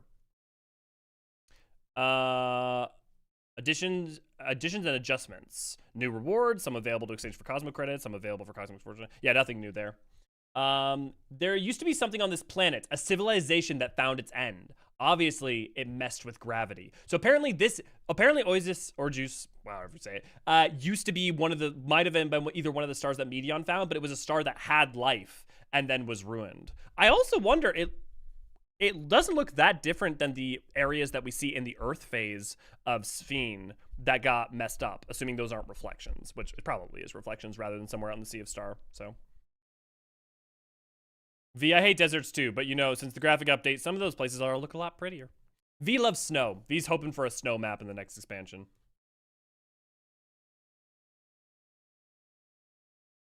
Or just call it orange juice. All in favor of calling the new Phantom Job map? Wait, is it the Loperate head? Oh, dude, I'm going Outer Wilds / No Man's Sky in 14. Let's go. Also, it's literally the head from Smilington, the first boss from Smilington. Oh, that's so good. I wonder, no, because can you flip it?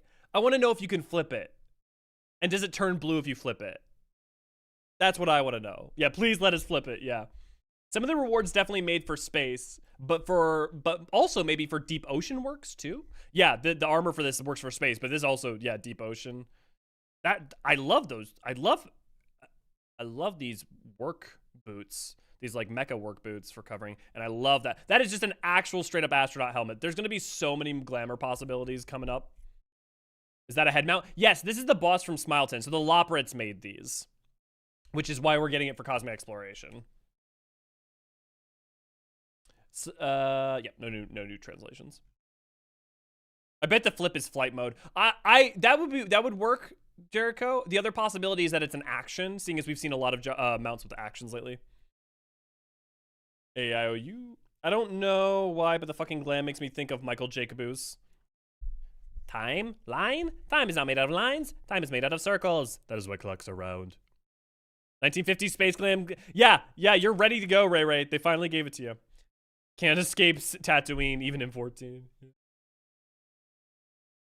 Yoshi P says, I have a lot to talk about after this, about the new variant dungeon. Okay, so they're probably going to go into quite a bit of detail, or at least some detail in the variant dungeon. We will not see gameplay, though.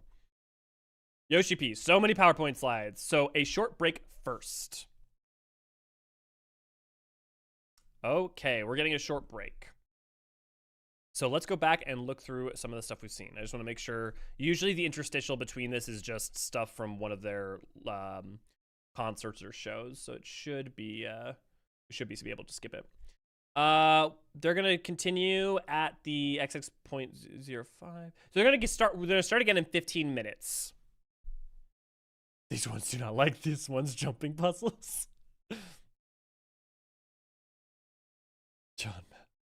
Moonbase Alpha's cosplay going crazy. Moon.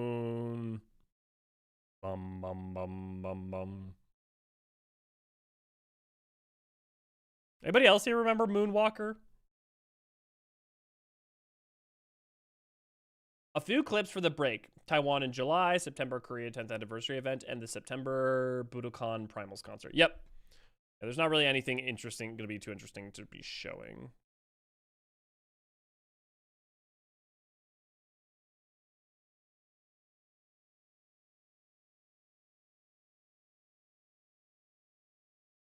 Okay. Let's go back for a sec. Let's tackle these sequentially. How many people here did not read the short story, the most recent short story? Well, actually, I think it might not even... No, sorry. Second to most recent short story. Okay, I'm going to cover this really quick. So, interesting, it's got this statue up here. I wouldn't be surprised if this shows up somewhere, whether it be like in the gladiatorial arena or elsewhere. We see 3 new people. We've got 3 new people. We've got a Shatona. We've got a Cure. We've got an Eldite and an Eldite. So these 3. And I think this lady here is probably our M9 and our gladiator fighter. I'm guessing based on her outfit and the fact that this guy back here looks like his tattoos are specifically... Also, both of these guys I think we're gonna fight these 2 at the same time. I think we're fighting these 2 at the same time. Because he's got a Hawaiian shirt and his tattoos seem to be like Polynesian or like Maori. Like, I'm not super well versed, but like, and at least very South Seasy within 14, which is loosely inspired those things. I think this is going to be a tag team. So I think it's going to be these 2. This is probably the last, and I think we're going to fight Brute under Abominator again as our 11, because noticeably his body did not die. They're going to be doing something with that corpse. Yeah. So English title, Into the Mist. Japanese title, Kiri, which I'm assuming that's Mist. No, Kiri. Yeah, Mist. Yep, Kiri. Yep, that's the kanji for Mist. no naka no Arcadian. So, into the mists of the Arcadian. Within the mists of the Arcadian. So there's that. We gotta fight the president. We don't, I mean, this might be the president. You know? Or the president might be a last hour, you know, last moment. What if it's a Dullahan soul? That'd be cool. I want to talk on the Cloud Dark girl. Either she's using a Void Sense soul or something akin on the Cloud Dark.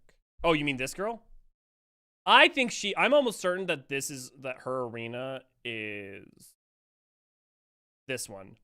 And I say that partly because if I remember last time they showed us the Dancing Green arena and then Dancing Green as well. And also nobody's out their outfit makes a lot of sense. Very cool patch art. It's super unique. Yeah, I like it. Considering they introduced ads in the last tier and focused heavy on damage priority and savage, 2 bosses at once wouldn't surprise me. And also tag team is such a like staple of, you know, the idea of a tag team.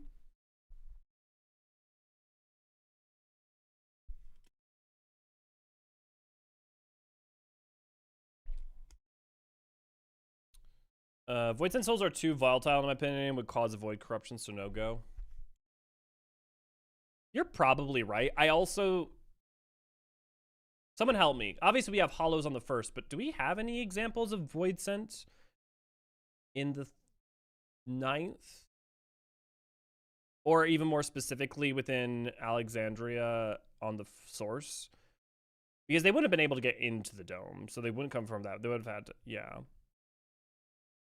What are some classic water enemies they could be based on? Dude, there's a lot of options there. I'd have to think about it. Does M6 ask? No. The tag team would be one big guy and a Lalafell, and the big guy throws the Lalafell. Hey, I mean, you know, there's still a chance. The clowns aren't void sent. The clowns are effectively machines that were in, if you're talking about Stray Burrow, those aren't void sent. They are effectively the endless that were trapped there, inhabiting and embodying the mechanisms used for entertainment and delight. Yeah, no. If you're talking about Stray Burrow's not that. They talk about this in specificity. I've read the lines multiple times. The Stray Burrow got pulled into the interdimensional rift, but we don't know where it actually rests, and it's not populated by Void Sent. It's populated by effectively what are machines that are inhabited by the remnants of the Endless and their memories within them. I think Nostalgia talks to you in depth about this. Yeah. Thanks, though. Good one. Good to see. Glad to have you. Okay, so that's Arcadian. Also, hooray! More Eldite / Elysian representation. There was something... Oh, so let me pull up the train real quick. So for those who don't know, the idea of fighting a demon train has been a repeating motif that's been in Final Fantasy a bunch. But here's... I don't have a good... Is this going to be... Yeah, this is FF8. There's even concept art from I think like FF3 or something. Like the idea of like an evil train to fight has been around for a long time. And obviously you've got the one you fight in 6, which is the train itself you fight, but is more housing the souls. It's kind of just a straightforward train. Obviously we have it in Omega. But yeah. So this is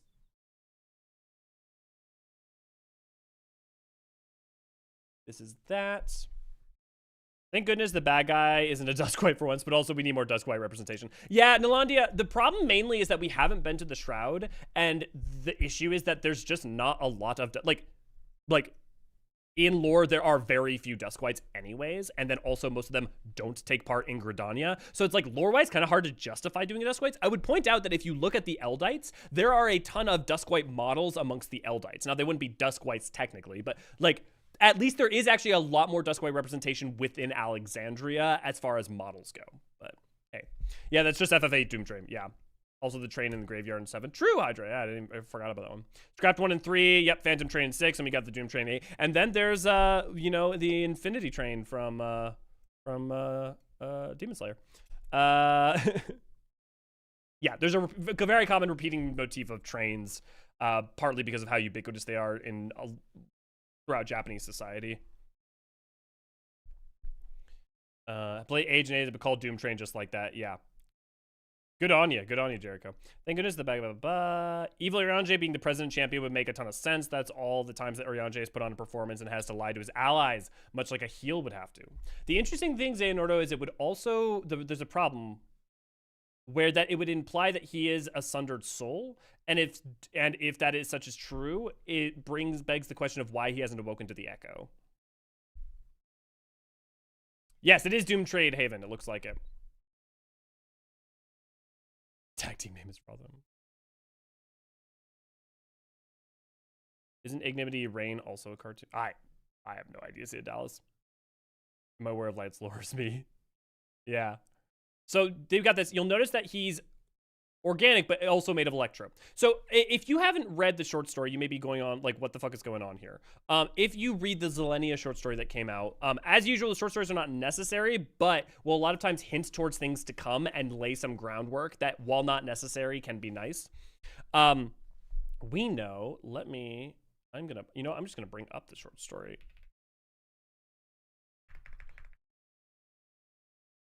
We have about 7 minutes until they come back. Community, side stories and more. Tales Under the Golden Sun. So, A Silent Vow. So this is Zilenia's short, sorry. No, wait, was it The Stars Betwixt? Was it that one? Oh, it was! Okay, no, sorry. It was the first short story. I forgot how long it's been. I guess they did come out really close to each other. So if we go, so this part. So this is Zilenia talking to Twofoot, who I believe was, I forget if Twofoot was Sphne's trainer or her doctor. Twofoot, the Queen's Malala tutor. So this is Sphne's tutor.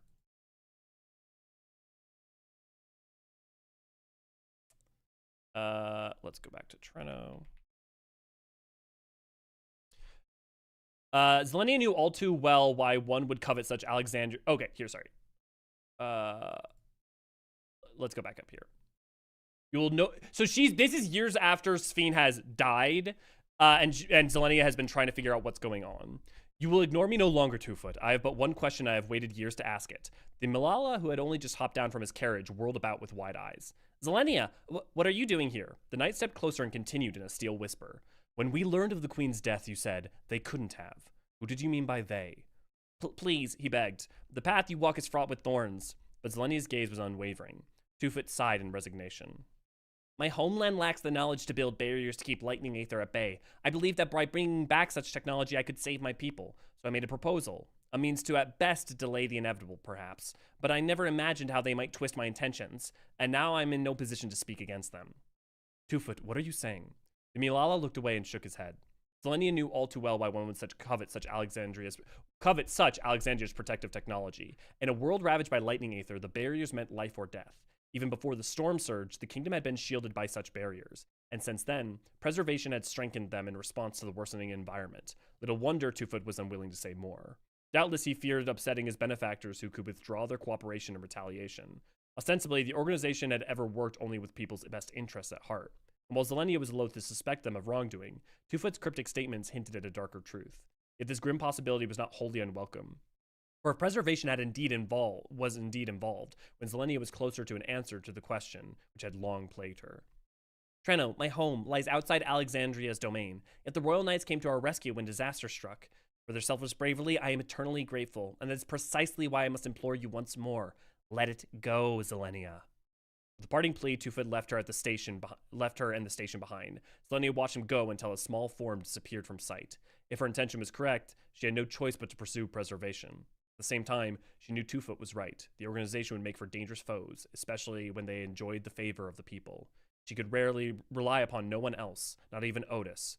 And so Zilenia, undaunted and unafraid, resolved to seek the truth and her queen alone. For context also, she's meeting him at a train station, which means that there was a train station that connected Treno and Alexandria at some point, and maybe even Lindblum. Let me, 6 years had come and gone since the royal family. Over time, Alexandria had survived its many hardships thanks to the increasingly influential Preservation, a technological development institute. The royal knights were busier than ever, and Zelenia was no exception, caught up in the relentless demands of her daily duties. Yet the doubts she had buried for years had returned to the forefront of her mind. Following Spheen's passing, Tufid had dedicated himself to Preservation's work. Zelenia made formal requests for an audience many times, all of which were seemingly ignored. But when a rumor reached her that the erstwhile tutor was visiting Alexandria, she seized the opportunity to catch him at the railway station. So the railway is what's going to definitely be connecting. This is probably why the train's involved. Here's the basic of Arcanima. Yeah, 2-foot named after his height. Wait, if we are going to Treno, we are finally getting a Treno remix. It's possible. Yeah, possible. And look, maybe it's possible that Lindblom also stole the technology to be able to protect itself, so Lindblom still exists, or at least the ruins of Lindblom may exist out. We may find the ruins of Lindblom, even if not actual Lindblom, right? So what we're seeing here is almost certainly what most of the 9th looks like. The live letter resumes in 3 minutes. 3 minutes. So I don't know. I tried to go check the Lindblom and Treno standards, and I couldn't find if they were either of them were that. But I'm fairly certain this Treno, particularly from what has been said, all of the lights, because remember, it can't be dark in the same way, but it is still dark. You have all these lights, right? And you can see the night sky, the lightning sky above, outside of the protective dome. And then this building is very similar to one of the buildings in Treno. So I'm fairly certain this is Treno and not Lindblom. I would suspect that unless Lindblom managed to steal the barrier technology, Lindblom itself is also a complete wreck. I would also say that the Mistwake, this dungeon, is either Treno's mining facility for Electrope, or an old facility for mining Electrope of some kind. And yeah, the fact that specifically, like, it's not that it's so dark and dim and, you know, lit like this, I'm fairly certain this is supposed to be Treno. But yeah, as usual, if you want to, the short stories are all great. They're super short and they're not necessary to understand anything, but they do add some lovely context. And for instance, they often have dates inside of them, which allow us to actually make timelines. So for instance, I've made a timeline of dates we factually know around the 9th, which is over 1,000 years ago, lightning energy begins to swell. Around 800 years ago, the stormy season spanned a quarter of the year. Somewhere between 500 and 450 years ago, Electrope is discovered by a villager, and eventually arcane signets are put onto it, creating what we now know as Electrope. So a little over 451 years ago, the lightning is now half the year. 454 years ago, this is 9th time, by the way, not source time. Otis is appointed captain of the Royal Knights. Somewhere around 450 years ago, the storm surge breaks out. The king and queen of Alexandria die, and at the age of 15, Sphene is appointed queen. This estimation, it depends on a couple things, mainly based on Wuklamot's age that were given both in game and the short stories. 446 years ago, Sphene dies from Levin sickness. The storm surge has ended, and at some point already, and the storm surge has ended at the point that Sphene dies. This is the storm surge, by the way, the war, not the rising Levin energies. 440 years ago, roughly, Zelenia confronts 2-foot and Preservation as their power grows. 429 years ago, Zelenia discovers the truth and dies defending Sphene's body. 380 years ago, Mecha Otis is created from Otis's soul, and then at some point when living memory is made around that, and then 30 years ago, Alexandria merges with the source, and they're going to be back in a second, so. They are back. Of Alamo, maybe arcane symbols were put onto a train to make it an Electrope construct, but mutated due to excess. It's possible. Is the timeline public or in your files? I mean, it's in my files. I mean, here, I'll just. It's not anywhere. This is just I've made this. Here, you know, I'm not gonna put it in the chat for now, but I'll go put it on the Discord over in Dawn Trail spoilers if anybody wants to go look at that. If we are sticking to the 9th for the next expansion, I hope we get to see Bromesians. I doubt we're sticking to the 9th for the next expansion. I would be very surprised if the 9th was the next expansion. I would be very, very surprised. Could it be a map or some amount of the area tying into other things, like like the restoration of the 31st and 9th all as like one expansion or something? Sure, but it just being the expansion would be shocking. Ooh! Sorry the clips didn't play when we were on break. We were stressed about it. We will talk about variant dungeons and the system updates now. So they are talking about variant dungeon and system updates.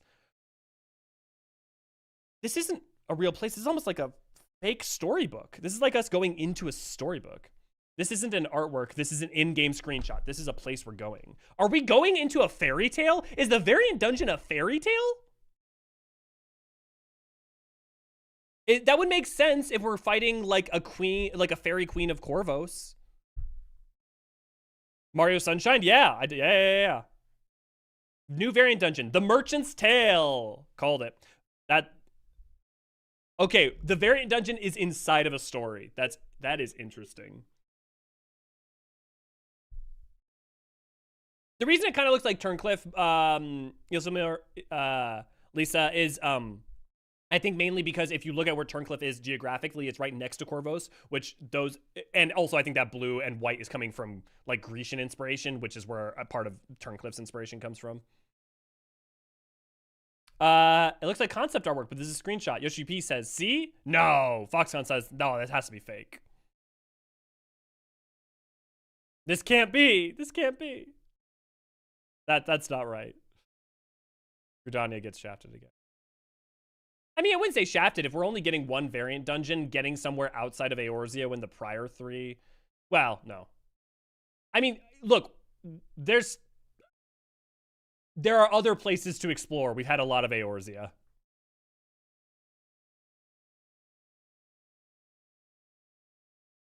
Yeah. Okay, Levi, I wasn't the only one who thought of Timeless River. Thank you. This is the YouTuber contractually obligated to say like, share, and subscribe. Thank you, Ray Ray. Tinfoil hat theory. If the mist means we're finally going to clear the mist over Ilsabard on the map, that's some copium you're huffing.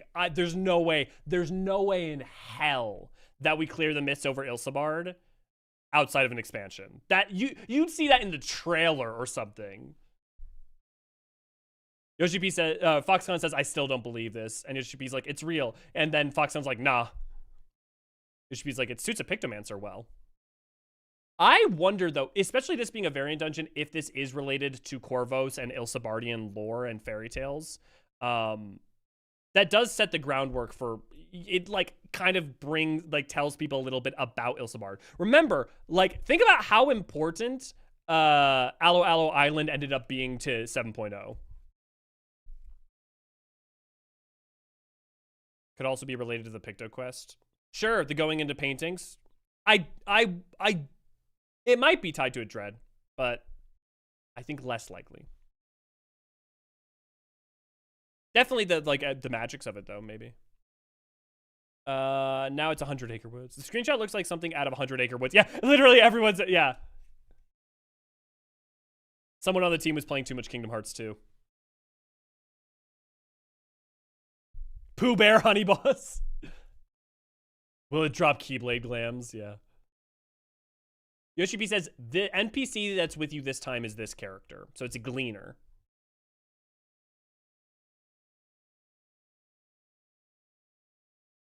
It may be a Charlian variant dungeon in that it is a book or thing that is owned by the Charlians, but is Corvosi or Ilsabardian in that it is about stories in Ilsabard.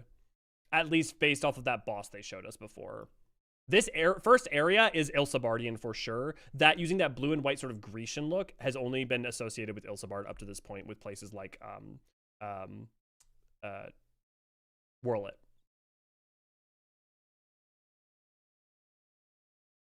I wonder if she's a G-clan.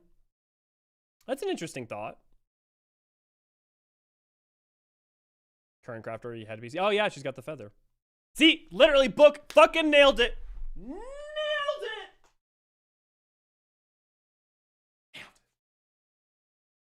Yep, literally going into a storybook. And I bet it's a storybook of Ilsabard. 101 Arabian Nights, sure, yeah.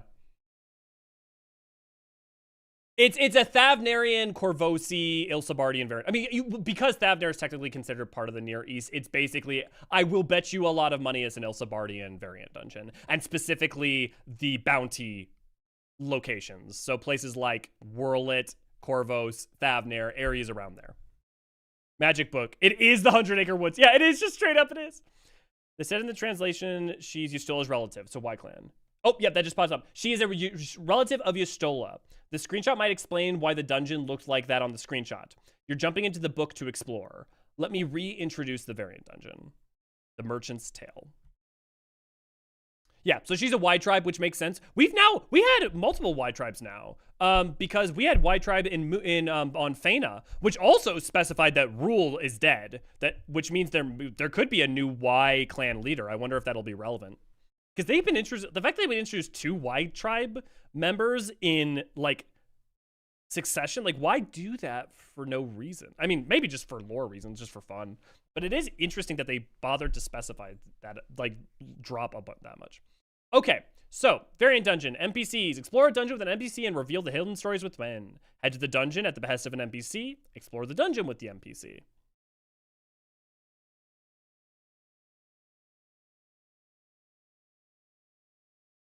They're just saying dungeons. They're just saying, like, prior ones. They're reintroducing the idea of a variant dungeon to people who haven't done it. Because remember, not everyone was playing during Endwalker, and even a bunch of people who were didn't play variant dungeons. If the game doesn't make you do it, a lot of people just don't do it. Literally choose your own adventure book. I mean, yeah. Literally. Heartless stole the pages, yeah. Elio probably dreams of exactly this. You're not wrong. Looks like this in the Studium or the Belizean Annex. Yeah. I assume that it's, I assume that is in the Numenon. I would bet money that it's in the Numenon. Although that image that, yeah, you're right. No, the image. That image isn't in the Numenon.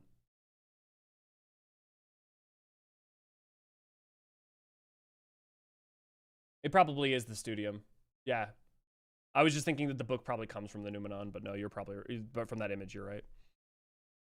There's not a lot to say right now. He's just literally explaining. If you've done a variant dungeon, he's explaining. How many of you haven't done a variant dungeon before?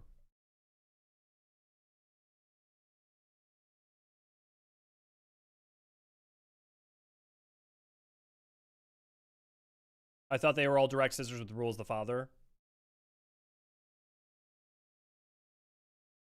I mean, they would be. Yeah, especially if they're of that age. Also, the person holding a book, I think, has an apron on, so Last Stand. I believe they have an orange apron on. Yeah. Well, isn't the Last Stand outfit, though, a different color? Interesting. Interesting, though. Good call out. Maybe they explain it, yeah, because it was relevant for upcoming stories like MSQ. You're talking about the Y tribe stuff, Sayozakuma? Because if so, yeah, no, that's exactly what I'm saying. The implication I'm sort of getting at is I wouldn't be surprised if in the MSQ a Y tribe member pops up in some way. Like if it becomes like the fact that they're kind of pseudo introducing this point becomes relevant. But I'm not counting on it. It's possible. Still explaining variant dungeons. I'm more interested to see how they're changing up Criterion dungeons.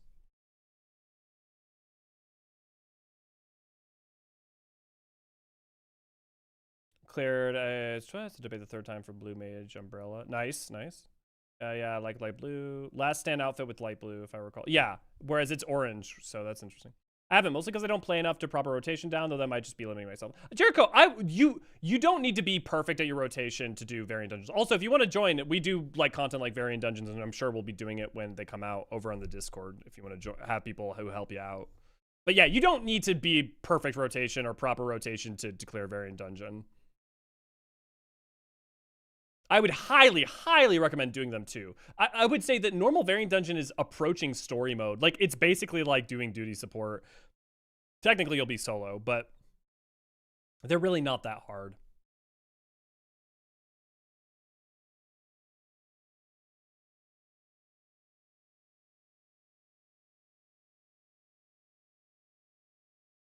Yeah, they're very solo friendly. Especially because you can take your time. Like, if you fail, it's like, okay, you can go again and just focus on learning it. Completing a variant dungeon will unlock the corresponding Criterion dungeon. There are more grueling challenges with no branching paths but stronger enemies. Okay, well, this looks like maybe this is how it used to be. So this says variant dungeon, Criterion dungeon Savage. So are they keeping that? They said they were going to be trying to do some more things like Quantum with Criterion dungeon, and I really hope that they do. because that will get a lot more people to play it if there's some variability. Because the problem is right now, like, Savage... The problem is that, like, it doesn't even really go, like, normal extreme Savage with Criterion. It's more like normal Savage ultimate. I know that they're not that hard. I know Criterion Savage is not ultimate difficulty, but you get my point that there's, like, a weird jump. The overall duty structure has been adjusted in light of feedback we've received thus far. Yes! Yoshibi says the difficulty has been like this so far, but we're changing it this time. I will talk about it now, but it will be a bit long. Good. Let's go.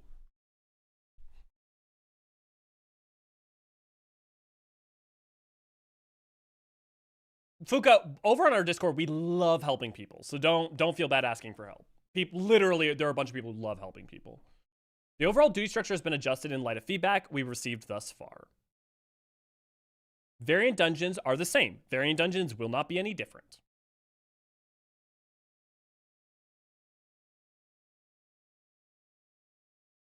Variant dungeon advanced. Good, good. I'm good, good. I'm liking this already.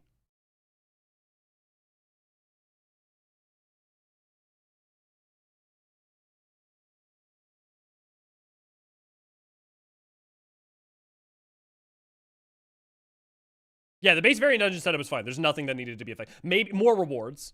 More rewards was it, but that's about it. What was that transition?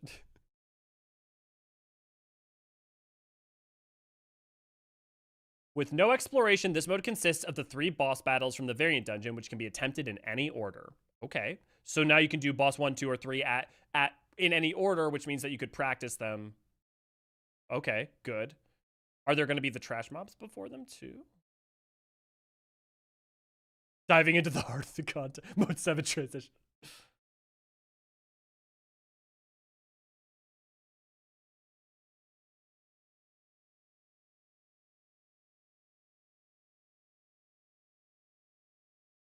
These boss battles are slightly higher tuned than normal variant dungeon bosses. Just a tiny bit. So this is a measurable step up, but it's not a huge step up. Okay, this is good. This is good. I still want there to be a like hard version, but like we need a version where people who can do normal with relative ease have a next step up, and it's not literally just going from I got this to ah.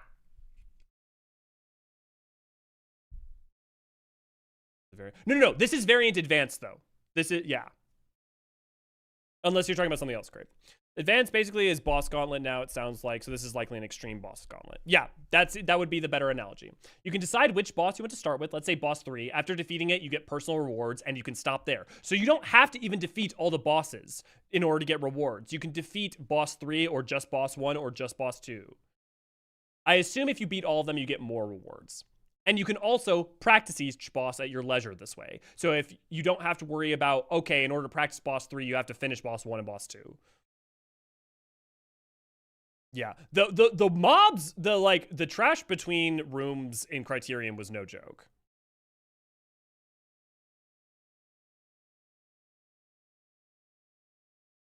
Oh yeah, Fuka, that's probably just a problem of like of just people being asleep or something. But seriously, like, yeah, we'll try to help you out. We'll set it up. We'll figure it out. No, this mode consists of 3 boss battles from variant dungeons. No. Yeah, but this is variant dungeon event. What I'm saying is they said they're changing Criterion. So what I'm saying is this is right now what we know in terms of there were 3 difficulty modes before. This is now difficulty mode 2. This is where Criterion would have been prior. So this says variant dungeon advanced, but this is I do not necessarily think that there will be like 2 more Criterion dungeons. There may be a Criterion dungeon, but I wouldn't be surprised if instead it's called variant dungeon expert or something like that. We'll see though. Each boss has personal rewards, but of course the final goal is to clear all 3 bosses in one sitting. If you beat all 3, there is a hidden room with an extra reward. So there is a reason to clear all of them. Yeah, Xehanort, a lot of people had that experience. A Garlean, deep dungeon or variant dungeon? I mean, yeah, it could be. I mean, we had Lapis Manalis, but yeah. I think the thing is that what you would see more is you would see a deep dungeon in Corvos that had had like part of its history that was tied to Locus Amenos, or like a Corvosi or Ilsebardian variant dungeon that had a branch that was like Locus Amenos. Like imagine going to Corvos and you had like the Corvosi history, the Locus Amenos history, and like another third thing. The dungeon can be attempted with 2 to 4 players. We're duoing this. The difficulty will be adjusted automatically. Duty-specific actions will be available. So you can do 2 to 4 players. It does not have to be 4 players. We did not want to make it soloable. They said it's not solo suitable. I'm assuming what they mean by that is if you make it solo, if you make anything in 14 soloable, the amount of you can do so many less mechanics because of the amount of things that if you have at least 2 people, that like quintuples the amount of mechanic options and creativity you can have per boss. Yeah. So that's completely fair.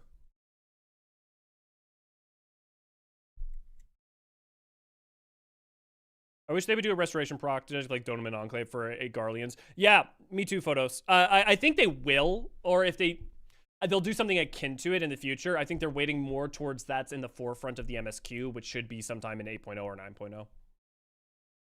Yoshi P, we made a lot of content and of course Savage is high end, but we've always had the request to allow to practice individual faces. We thought for this advanced variant dungeon, since we already have 3 bosses anyways, we might add this feature. Additionally,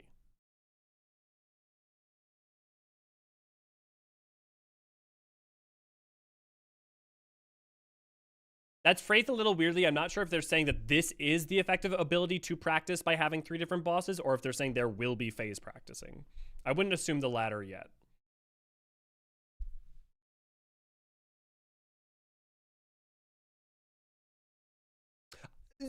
Fair, Xehanordo. I think it does not have to be we are the single fixer. They could be like hiring like there's ways to make that working in collaboration rather than just doing it for them. Okay, see, yeah, now the new Savage is Criterion Dungeon. Cool. William, thank you for the 10. My shift is about to start. Have a nice day, everyone. You too, man. Beware the motorcycle riding swole cactar. Yes, my boy. So yeah, so this is now what the Savage would be. Basically, this is the hard mode. Also, there are no trash mobs in Advanced Variant Dungeon Advance. So this is the changes to the Criterion Dungeon. With no exploration, this high difficulty feature even more challenging version of the 3 boss battles from the normal Variant Dungeon, with increased strength and more punishing mechanics. The barrel tenders on a motorcycle should be memed so hard. You've heard of card games on motorcycles? Here's Cactar on motorcycles. Raise restrictions apply. You have to beat the boss in order. So this is basically just Criterion.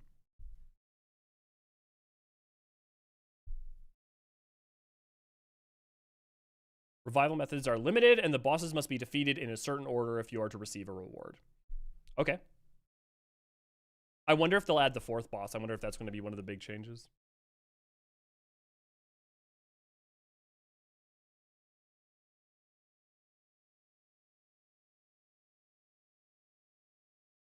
You go from one boss to the next. It's not like the new one that suddenly appears. It's just three in a row. They haven't specified if there's trash for Criterion. The mechanics are more difficult this time. Specifically said you go from one boss to the next. It's not like the new ones suddenly appear just 3 in a row. That doesn't state that there's not trash. They said there are no trash mobs this time for advanced variant dungeon, but that might also be true for Criterion. It seems like they're saying that's also true. Which, I mean, the trash mobs were cool, but honestly kind of got in the way. So Criterion is an even further upgrade to advanced variant Criterion, and the mechanics are more difficult this time. I don't know if they mean this time as then compared to last Criterion, or if they mean compared to this is perfect. This is exactly what was needed. There needed to be an easy, a medium, and a hard. I love the Criterion trash. I know, Crepe. They were cool. They were cool. I'm pouring one out for you. Monk and Aloe gives me nightmares still. Considering how trash bowls were mini bosses and already challenging boss gauntlet, yeah, I can do without them. They were cool though. The problem is here's the issue with a lot of this. If you had 4 people who were hyper competent, they were a lot of fun. if you had 4 people who were struggling in any way, shape, or form, even a little bit, they were in the way and annoying and meant that you couldn't learn the next boss. Okay, you need 1 tank, 1 healer, and 2 DPS for Criterion. 90 with level sync, must be 100, must be 100. 1 to 4, 2 to 4, 4. Explore the dungeon with Brazen buff. Fight stronger versions of these bosses in any order. Obtain rewards from each boss. Fight even stronger versions of all 3 bosses in any set order. High difficulty content. It doesn't say that there's a 4th boss. But then again, this doesn't even say that there is for Variant Dungeon. There's a secret 4th boss. So maybe there just isn't. But yeah, this is perfect. This is exactly what we've been asking for. Other than the other thing is more rewards from it, Variant Dungeon when they come out, and also being able to fight the 4th boss would be nice. But this is chef's kiss. Just like how Pilgrim's Traverse, I feel like solved a lot of headaches. This is good. We need more ways that mid-core, mid-tier, however you want to frame it, players who are good and can do, for instance, let's say an extreme, right, on patch, but maybe slightly off patch, but struggle with a savage, or also just don't have an ease of time of being highly coordinated with a bunch of other people, have a way to step up their game rather than just this like huge gulf. And this is a great step towards that.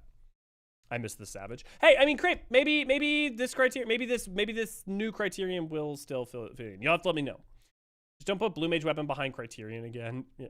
Are we getting new housing, or has not been addressed? But they're in this section, Reborn. Good to see, Haven. Good to see, glad to have you.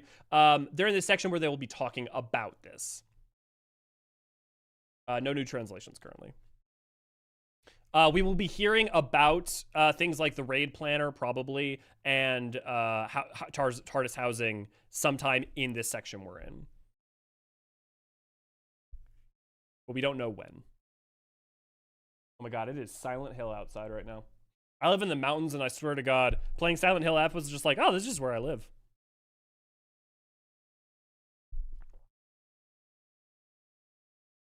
Yeah, likely after Variant Dungeon. How are you guys all feeling about this?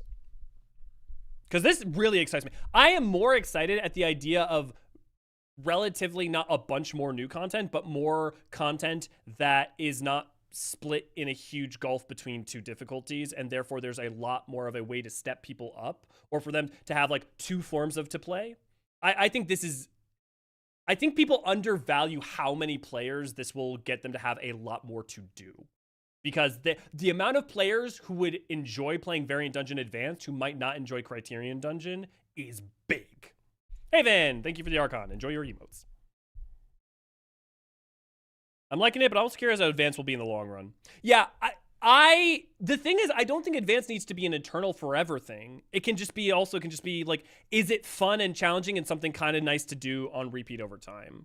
A little bit, or is there like a challenge log that's worth doing? You know, I want Advanced needs to be challenging but fun, not challenging and rewarding in that challenge alone. Does that make sense? Like sometimes, like if you've done Savage with 8 people who all know the fight incredibly well, it can feel amazing, so good. But that's a very different experience than progging, or maybe playing with people who have different levels of skill, or verve. So I think Variant Dungeon does not, like Advanced, does not need to be an eternal grind to be successful. It just needs to be deeply fun for a couple weeks at the minimum, and then still be something people can come back to. Yoshi P, we applied this feedback we got in past Variant Dungeons. Just like Deep Dungeon in Pilgrim's Traverse, we're looking forward to feedback on the system. Might as well show you one of the bosses. So I was almost certainly a Corvosi boss. Or at least, probably it's the Corvosi fairy from the fairy tale of the carpet. And that's probably is the carpet that it wove. I bet that's what's going on. But it is interesting because it's called a fairy in the description, but it almost looks more like a djinn. I would do the 99C a month support since you're trying to go to FanFest. Oh, that's really... Thanks, Haven. Yeah, we're right now we're working on FanFest tickets. I'm at $72. Technically, I think I actually mislabeled it because I said $400 for 2 tickets, but I think it's like $500 because isn't it $250? But that's fine. I'm sure I can make up the difference. Thank you all for your support in trying to get there. Gonna miss a lot of the live later, but it looks very nice so far. Jojo, thank you for the 20, and thank you so much. Yeah, sorry that you're gonna miss it, but there's all be this to catch back up, and I'm sure other people will make some digests. Those are pretty. And continues with what I assumed very much the like implied Corvosi aesthetic, so that makes a lot of sense.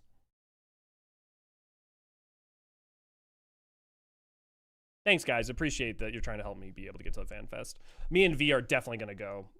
We even have planned out we're going to try to drive from East Coast to West Coast to get there. Oh, interesting. Another flying carpet mount. This one must be a different flying carpet, and it's so big. I wonder if it's a multi-seater. There is more, but these are some of the rewards. 260 now, a bit more expensive than before. Yeah, that's great. Yeah, perfect dance glam right there. Yeah, a new dancer glam idea. There you go.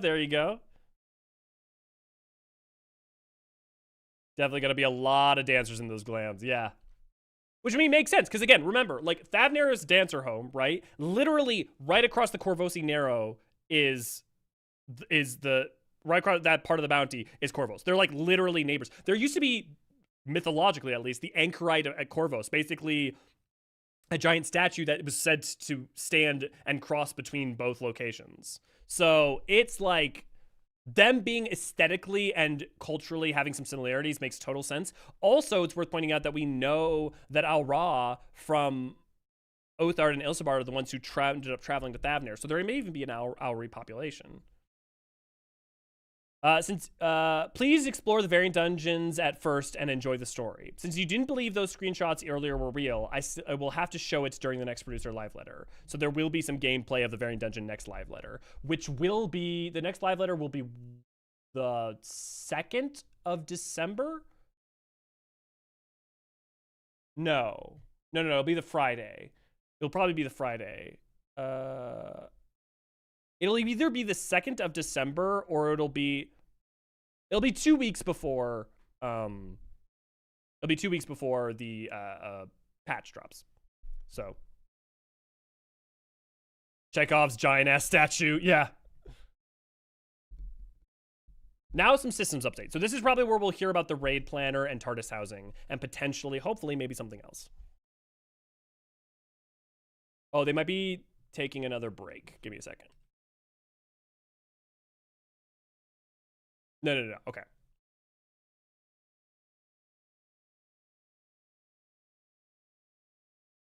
December 5th then?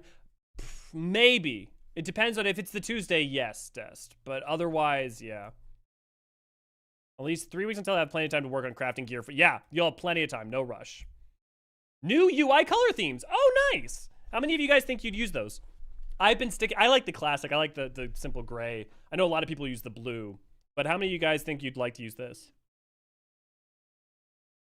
It is a nice green and a nice white. It's also cool because like the clear white's like Endwalker, the clear green's kind of like Dawn Trail. I wish we had one for each expansion. It'd be nice if like Shadowbringers was like if we had a purple one. If we had like a light red and a dark red. If we had a blue. Well, we already have blue. We got that.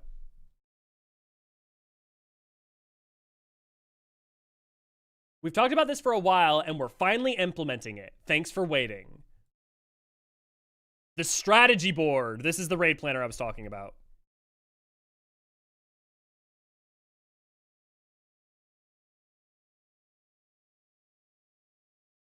Sorry, I just forgot to turn on my computer fan. I need to make sure my computer does not overheat.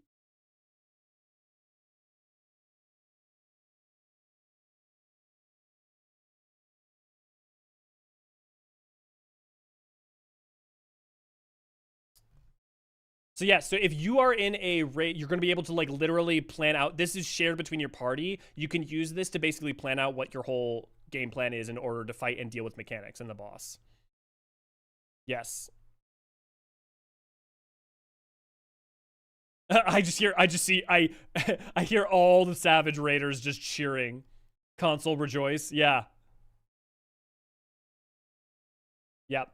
We of course don't think everyone will create this, so you can create code for a strategy board and share it. Basically, you could just share. You basically can make a whole thing and then you can share that with other players. I think from what they're saying there, it's not going to basically be live shareable. So Hector's job got made a whole lot easier. I mean, I don't feel like it should change at all. I wouldn't imagine it would change at all. Because this is between players. So, like, this is just basically them implementing the strategy, but him creating videos and showing those strategies shouldn't change.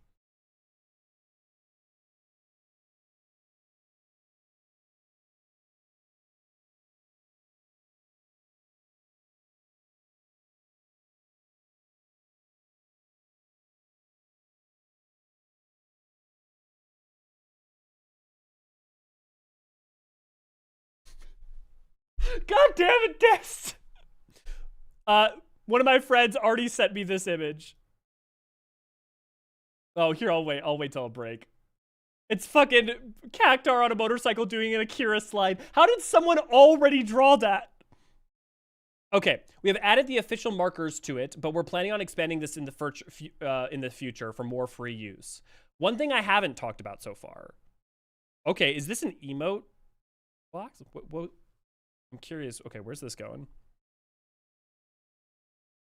New UI feature, command panel. Go on. This is going to be so useful for G-posing and other things. We call this the quick panel. Probably the name in Japanese is quick panel. In English, it's the command panel. Introducing a new UI element inspired by your feedback. Anything that can be added to a hotbar may be allocated to the command panel, comprised of 4 separate panels with 25 slots each. I mean, cool, but also, I mean, I guess that's useful to have in case of like you want to have like a bunch of emotes on useful emotes on a panel, but why? I'm curious what the reasoning is.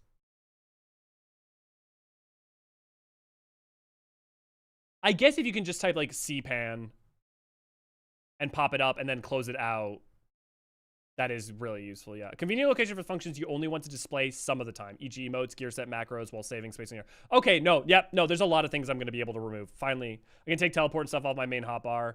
See, yeah, I have all my stuff down in the right corner. That's how I hide it. But yeah, now being able to remove even some of that stuff, that's nice. Yeah. On my user. Okay, yeah, so this is going to be, yeah, I have the perfect place to put this.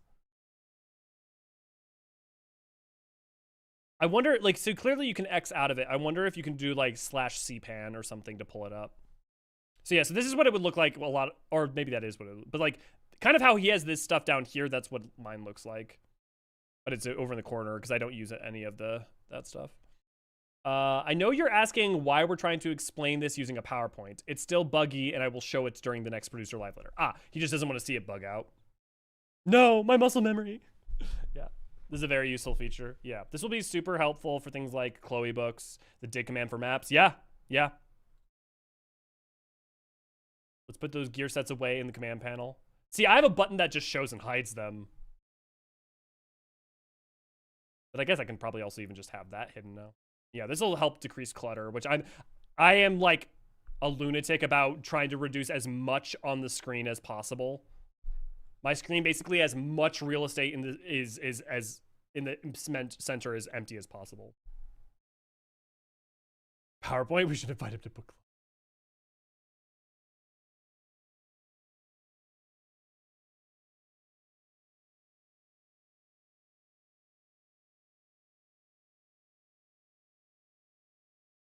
I have 4 buttons divided by roll, but the DPS ones are running out. Yep. Oh, but it's still a button. Well, okay, so please let there be a / command for it, because otherwise it's still a button. In which case, I basically already do this. Although, at least I could put all my jobs in there. As opposed to being opened the way they are now. This is a hotbar. Dear God, there's more. No.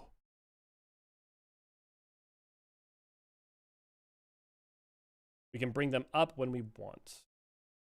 Yes, but is there a /? Let there please be a / command.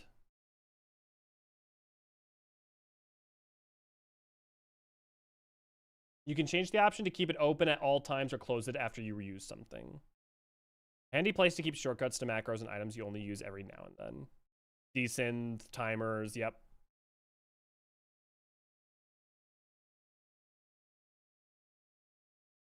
It's got a settings button, Hydra, so I assume so.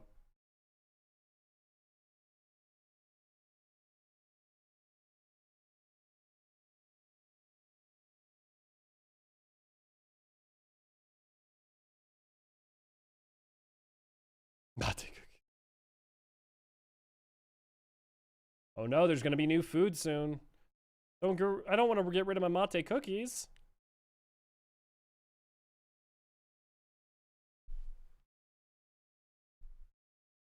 How many of you guys think you're gonna use this as a feature? I think I probably will. As long as there's a slash command, I'm definitely going to use it.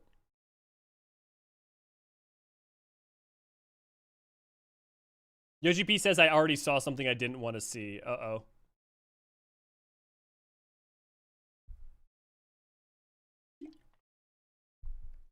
Why is chat asking me for more pages in the quick panel already? There's 4. We got enough. Des, I don't think it's a rate. This is not a thing you need for rating. Yeah. Me for sure. I'm on console. Depends on how it's implemented. Console folk are going to have to explain to me why that would be a big issue. But I have for hotbars, random stuff. Now I actually use them again. Sure. My crafting hotbars are crying in joy right now. This will be great. Okay. Yeah. So no, this will be handy.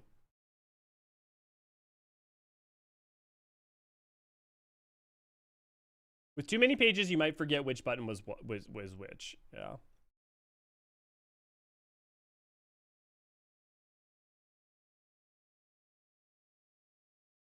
Tell me, Yoshi P, is there a slash command? I need a slash command to open it. We want 20 pages. Average 14 player in chat trolling Yoshi P. They're really trolling though?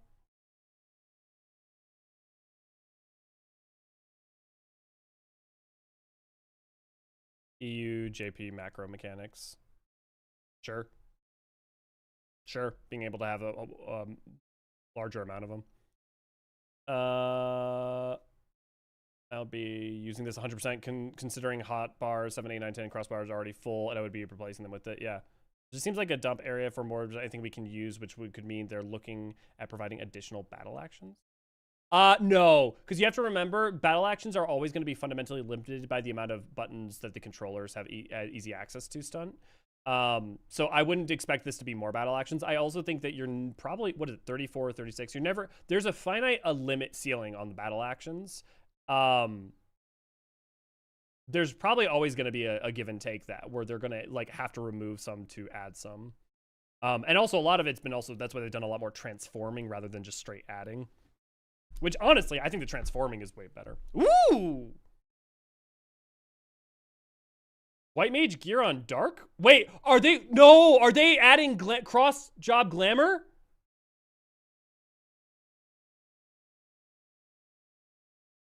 Oh, some people are gonna be happy. I'm a little sad. I kind of like the fact that you can't, but I think I'm very, very, I think I'm probably in the Paladin Pictomancer. I'm a little sad. I think, oh my god, the Discord's blowing up with emotes. They pulled the plug. Yeah. I'm so excited for all the people who are excited. I really am.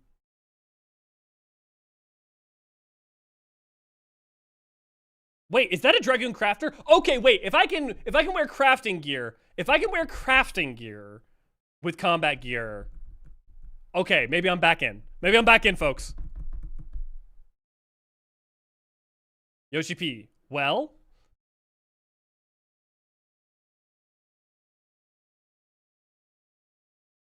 Let's wait till he says something.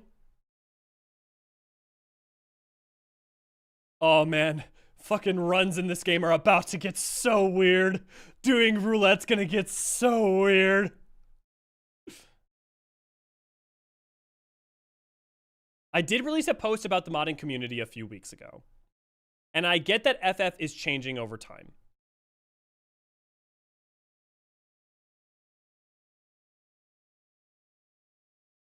And I do want everyone to enjoy the game. So here is a glamour update. Use any gear in your glamours irrespective of class, job, or level restrictions. Woo! Hoo-hoo! Woo! Woo! Okay, this is huge. Like, think about it. Most people, okay, think about it this way. If you play healer, you now are incentivized to try and get all other gear for glamour reasons. Yeah. Please note that due to the impact on animations, weapons and tools can only be equipped by the corresponding class. Example, two-handed swords can only be glamored to another two-handed swords. That is fair. That is fine. That is like, that's not just a, like, oh, they could, but philosophically don't want to. That is a, if you were, like, if you had a spear, but were doing the animations, they would have to redo every animation for every job, for every context, and that would just no. That'd be terribly used. That'd be a terrible idea. So this, Okay, finally being able to wear Elio Glam in combat. Okay. Okay, I'm in. Okay, guys, how many of you guys are excited about this? Because I'm getting a feeling it's a couple. I'm getting a feeling it's a couple. See, now they need to add transmog collection now, because now there's even more reason to collect all the armor, or they need to increase this glamour dresser space, because with this update, there's going to be so many reasons to collect glamour. I can't even fit I only collect tank lamps, and I can't even fit every tank lamp and paladin weapon in the game in the glamour dresser. We didn't want to push this back.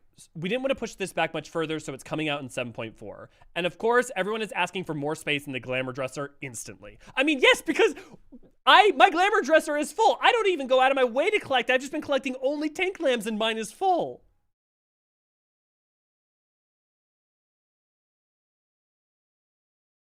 We finally have Sirachi for Battle Chip. This is the biggest thing. Yeah, for a lot of you guys, this is just like the biggest thing in the patch for you. Yeah, it is like dual dies all over again.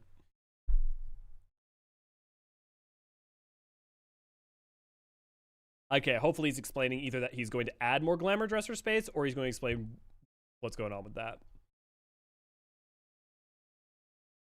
Please, man, we need 1600 at least.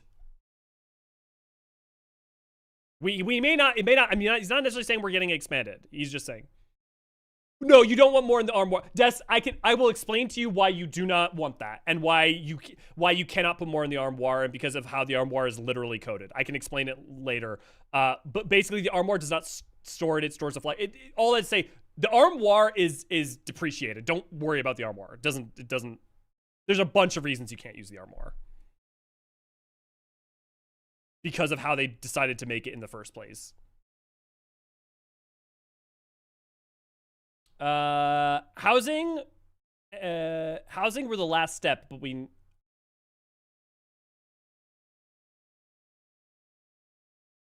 some people are gonna be mad.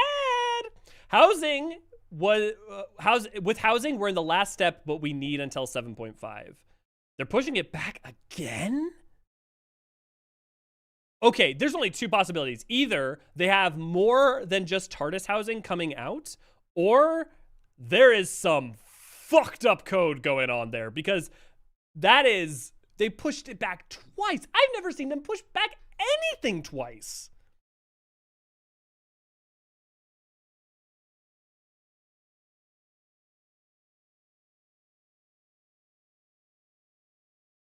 Yeah, me too, Jenny. Yeah. No, the entire player base. I'm not promising anything, but man, if 8.0 doesn't have a major overhaul for like grammar dresser or increase in space, they've done goofed. They have just done goofed, because that is such a part of the game for so many players. And the fact that now there's reasons for healers to collect tank glams, but there's no room, right? 2.3 they pushed back. Yeah, okay, but like that was over 10 years ago, Zen. But like, you're not wrong. But like, over 10 years ago, and also under much different conditions. Because they also, 2.1 as an entire patch and 2.2 got borked up for a lot of different reasons. You know what? We got the glamour update. Housing is a worthy sacrifice. Look, I agree. They saw WoW housing and decided they had to go further beyond. That's my hope. Don't assume in a vacuum when we don't know, but that's my hope. The ability of making house bigger on the inside. Yeah, TARDIS housing, yeah. I only know one thing that was pushed back twice before. This is DSR, originally 5.3, then 5.5. Then I remember them announcing it for the patch cycle. Did they say 5.3 specifically? Jenny Milligan Beer on the inside. Yeah, TARDIS housing, yeah. And that was COVID. Yeah, and COVID's a situation where that's very, very different. Explaining why the updates take so long. So the CP overload if 1.5x the items. Basically, the optimization is heavily revolved around the CPU memorization and applying the slots that use the CPU to memorize it. Server engineers should be more knowledgeable in this, so one will have not provide too much information. Basically, he was talking about the technicalities of why. It's not just like, not providing more space is not just about space. It's an issue of CPU optimization and use. And also, I don't know this, but from what I did some research into this before, it may be an issue where the lowest denominator skew kind of limits what they can actually do to fix to increase or fix the glamour size. However, if there's demand, I'll transcribe it later and translate with the best of my ability.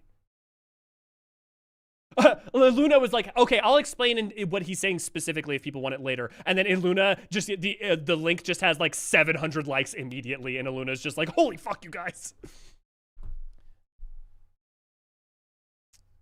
Once we're done fixing housing, I think I can work on and glamour amounts. I think we can work on plates. So there's an order for things. Basically, they're putting all their server engineers working on the housing. So it looks like they're going to try to fix plates and glamour after that. That will be their next priority. I will expect that like 8.0 will see a major increase, if not 7.5 or 5.5.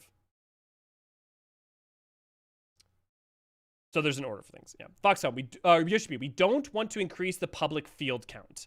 That's in the future, though. PS4 is... I don't know if PS4 is going to be canceled or taken out 8.0, but they keep doing things like talking about increased public field count that I feel like... I mean, you can still limit, but you still have the enemy data. Yeah. Are you saying I can wear my scholar gear outside my scholar? Yes, you can, Fuka. Yeah, I would point out that they are constantly trying to that there's a limit on the resources that they have to work with, and it's not as easy as just hiring more people, because you need people who understand the back end in a very strong way and also close communication. Like, there's a lot of complications around it, and they have a finite amount of people where they can put those people towards. So the priority was to solve the housing thing, because that was a big thing being asked for. And those same people probably working on a lot of the housing stuff will be working on the glamour stuff then after. If PS4 is dropped, Switch 2 is probably going to be out of the question. I would have to look at the CPU, GPU, and data limits on the Switch 2, because it kind of depends more on those. But yeah. So then Glam updates part 2 will be 7.5 or 8.0 more likely. Yes, do not expect any kind of major Glamour update until 0.55 at the absolute mega earliest, and I would not expect it until 8.0. If anything, I would expect 8.0 to be a major overhaul in Glamours, though we don't know. Okay. This is all in the future, though, so gather all the glamours you want until 7.4. That's it for the updates that we wanted to bring you today. A few more announcements. So obviously they're going to be talking about FanFest. If you have a North American FanFest account and you have not already done the pre-sign-up, go do the pre-sign-up for getting FanFest tickets. We will have an event over in our Discord, discord.gg/Eorzean archives, where we will be trying to help everybody get tickets. We're going to be basically signing up and trying to get them. And we'll also try to coordinate people being able to travel, get rooms, what have you. Remember, you need to do the pre-sign-up to buy a ticket. Player-exclusive ticket applicants are open until November 2nd. You have 2 days to do this. Go. It is literally just click the link. Literally, you just log into your Screenings account, press one button, and you are signed up. Go do it. Related to console. Greg, you missed a lot of things, but basically the main thing to know is that they're making it so now you can use other job gear on any job. So for instance, you can wear crafter gear on a combat job, you can wear white mage gear on a paladin, etc. He has said because of data issues with Sony servers that they are restricting the limit of what they can accommodate. I believe it is what they said previously, hence end of PS. Yeah. One of the reasons, yeah. Not for me this time, maybe when a lead up to the Endwalker equivalent happens. Sure.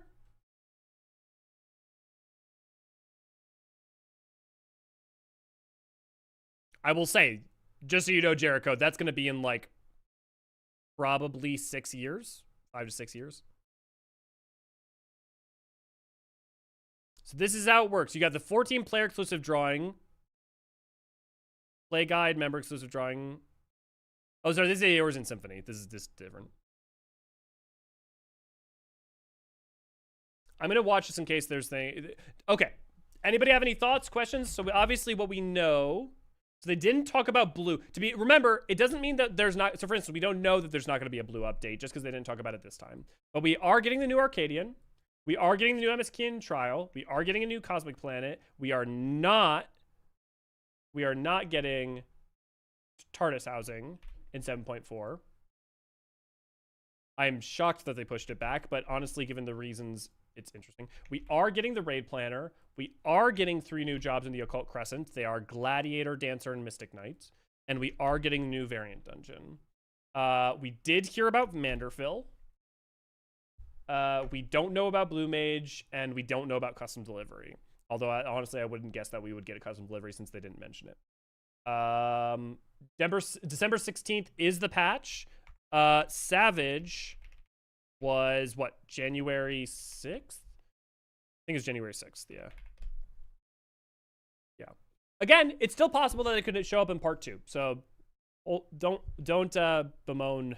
There's also a chance that we get it in the, we don't hear about it until the patch, until we're going in to get the live letter for 7.45. That's also a chance. We knew Beastmaster was going to be absent. Beastmaster was always going to be 7.5.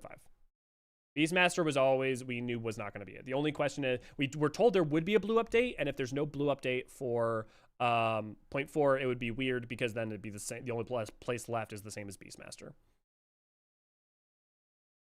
Oh, hey, Origin. Oh, okay, no, the Symphony. It says Japan. I wonder if there's anything for America, because that actually, getting that Crystal of Light, well, it depends on how big it is, because if it's small, I mean, if it's like this big, that'd be cool.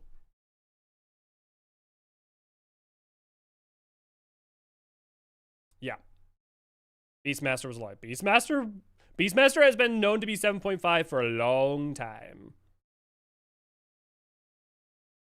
Blue and custom I would expect to be discussed in the next live letter since that involves a lot of gameplay normally. Not usually. Custom delivery usually just gets a bit, almost only just gets a slide and then move on. They don't usually discuss it beyond just giving a slide. Blue, yeah. Theme guns for... Gonna pop out. Have a good one. Cheers, Hydra. My heart breaks. I can't get the Crystal Light. Apparently, rumor has it syncs with all other Crystal Lights for the performance. That's cute, Yukio. I mean, the Philippines aren't that far away from Japan. You can import it.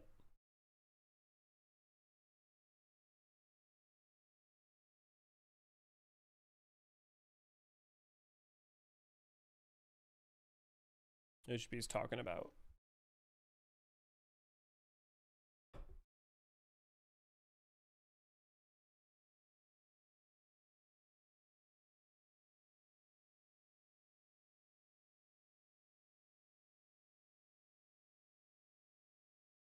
I'm trying to think if there's anything that we learned that we didn't. Honestly, we need to have book club on.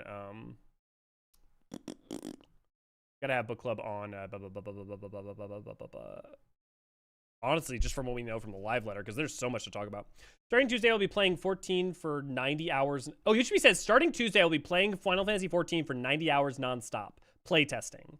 It does get pretty lonely when I do it at night. So apparently, he's going to be doing a bunch of play tests for like 24. Basically, I guess he's gonna be doing it all week. What is he gonna be playtesting for that long? I assume he's gonna just be playtesting all of patch 7.4 and what's preliminarily done to see what needs tweaks. Yoshi P, you want a 14-hour broadcast? Glamour change is definitely still the show full sale for me. Isn't it always funny how like the odd glamour announcement is always what steals the show, whether it's hats, dual dyes. We wanted to, but it absolutely didn't work scheduling wise this year. Yeah, they're not doing the yearly 14-hour broadcast this year. And next year we have all the fan fests, so there'll be a lot of stuff going on.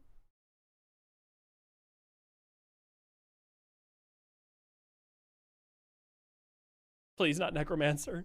There is no way to be a Necromancer in a good way in 14 that is a well, obviously, Occult Crescent's going to have Necromancer almost certainly. But, like, a job as a Necromancer, that is either the desecration of the dead or the enslavement of their souls.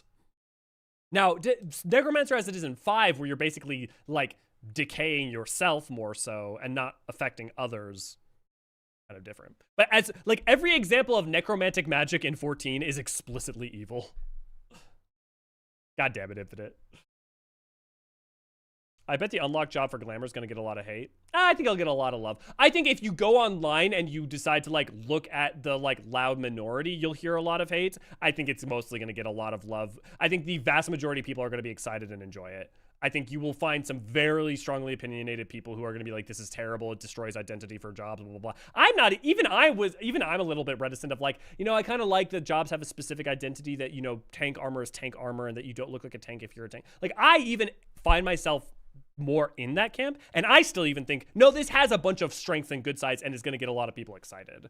So just remember, if you see a lot of hate, take a second and stand back and say, is this a lot of hate or is this a like really hyper vocal minority of people who are expressing a very strong opinion and actually the majority of players are just having a good time? Keep that in mind. We wanted to, but absolutely blah, blah, blah. We wanted to prioritize the game, but we hope to have things like fan gatherings again one day. Thanks for watching, everyone. See you next time. Okay, I'll probably call it. Hey, the merch section for that wasn't super long. It was only a couple minutes. So let's go back through what we know from today. So we know that's not really important. So patch art. This just says the Arcadian in the background. Into the Mists is the name of the patch in English. And then in the midst of the Arcadian's mists, in the midst of Arcadian in the midst, something like that would be the Japanese. It'd be Kiri no Naka no Arcadion. This guy, our contenders that we're fighting against seem to be this guy, these two guys, and her, although I think these guys are probably a double team. Also notice that all of their regulators are all glowing red, which is interesting. Here the last people die. Just that's not waking people from being knocked out isn't necromancy. Yeah, I stopped looking at both 14 and shitposting subreddits. Just seem to be only negative. The thing that's really worth remembering is that people have a tendency towards a negativity bias, and I'm not saying critique isn't warranted or frustrations aren't warranted at all. There should be critique, there should be constructive critique, and plenty of it. And I have plenty of it for this game. But there's a difference between that and circle jerking anger and negativity, where you're just like you're just sitting there just being angry, right? Not useful, it's not helpful, not constructive, right? And it's also worth remembering that people who are most likely to be rude or uncaring are most likely to not give a shit or think, should I post this? Right? Like there's that's inherently going to be the bias towards that trend. That doesn't mean that, again, frustration with content scheduling or lack of rewards or a desire for more, like there's plenty of frustrations or critique to be had. But there's a distinct difference between being frustrated and critical and circle jerking and anger. Have a good one, Des. Okay, so we know that. We know we're getting Arcadian. The new Algan Tombstone is mnemonics. Patch is coming December 16th, as we knew. But the one surprise is that the Savage is coming on the 6th. So 3 weeks later. So you have plenty of time to gear up and you will not have to worry about the holidays. Man, this is... I really didn't think they'd do it, and I'm really glad they did. So we have this. Also, I think I'm wrong. I was thinking about in the Kingdom Town area. Not Kingdom, what is it called? Anyways, there's the train flyer that rides around, but it's not this ship specifically, Sven's ship that you see in the Alexandrian dungeon. But I just assumed that this was being stored somewhere. But again, remember, living memory was sitting atop Everkeep. Everkeep's removed, but living memory is still floating there. If we get in that ship, we should be able to fly down to the rest of the ninth below. We've known this since 7.0. I've talked about this in our lore Discord extensively. Like none of this should be new if you've been paying unnecessarily close attention, which I literally is my job to do so. So like, if you didn't know this, it's fine, don't worry about it. But like, this totally tracks with information we've already known. This is almost certainly Treno, both established from that short story, as well as some of the other information we've heard about it. That also doesn't mean that Lindblum isn't out there, but the question is we know Treno had the protective technologies that it took from Alexandria, a la 2-foot, but we don't know if Lindblum did, and probably didn't. Which means that Lindblum could be a ruin. I fear we may lose all the player base with that. Nothing else will even come close to how... Last glam-related nuke they could possibly drop after this is Barefoot. Here's an history. Hey, Julia, good to see you. Glad to have you. Welcome, join in. So obviously it just wrapped up. So but I will go back over all the things that we've seen. Also, for those who are part of the Eorzean archives, and also anybody else who wants to join in, Eorzean Historian is having a Halloween event going on tonight that you should come join. I'll be a guest over at that. So we've got Treno. There seems to be some Lalafell here. Remember, we don't know how much time has passed necessarily on the 9th, but we know it's probably around 400. We know it's been about 450-ish years, roughly. So that means that the people here, unless somehow they pause time or something, are all going to be multiple generations past the people who initially put up the barrier. So this is the only world they ever known. We've got a lot of Milala, which makes sense. The only race we've seen so far in regarding Treno would have been Milala, but that doesn't mean there's not other groups. And we got some sort of electrope device. Hildibrand. Being Hildibrand. We've got literally the absolute best thing that has ever been made in Final Fantasy XIV, and no, don't at me, which is, I mean,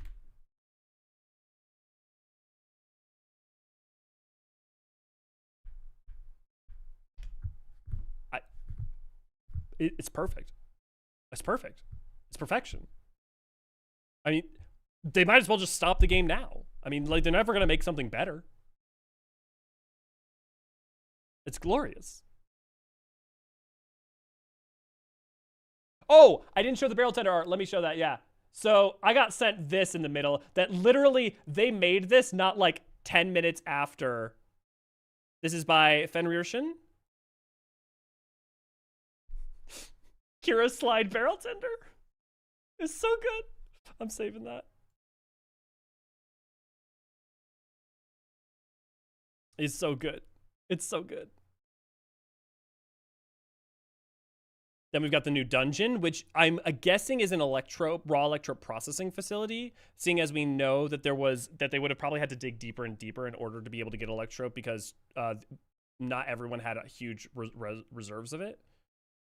But I assume there's way more going on there than that, if only because like we have electrope strike. But we also might find out more about the nature of the initial discovery electrope or the nature of electrope's existence in the first place. Why is the 9th the only place it exists? Is it a byproduct of the 11 energies that have been striking the reflection for a long time, condensing into some form of specific matter? Yeah, 10 out of 10, no notes, 100%. It said new dungeon Mistwake, but it's also still showing Treno. I wonder if our when we're first getting into Treno, we like go through that. Oh, you know what? The barrier's up. I bet I know what's going on. I bet we need to go through the mine to get into Treno because there's no way in otherwise. So we go down and through. I bet you that's what's going on. I bet you that's what's going on. We've got the new trial. Glacia Labados or Doom Train. I wonder if they'll call it Doom Train in English because we already have the Glacia Labados, obviously, from Crystal Tower. And they tend to not try to repeat names of enemy characters. They've changed enemy character names multiple times. Yeah. It might be something like a Spider Caves in 9. Sure. Yeah. For someone who hasn't played 9, all the nostalgic content has come across really... I mean... I don't agree. I'm not a big 9 fan, but like... I mean, I assume you mean it, like, the content itself? Rather than whether... Because it's not going to be nostalgic if you haven't played 9. Right? But I mean, also, I think like it works, like a lot of it works really well without having an awareness of 9. Like I'm not 9's biggest fan. It's one of my less favorite Final Fantasies. But I do think they did a really interesting job adapting a lot of it and interpreting it. But yeah, tell me more about your opinion, MB. Thomas the Undead Tank Engine, straight up. I mean, the route between Treno and Alexandria and 9 is underground. True, yeah.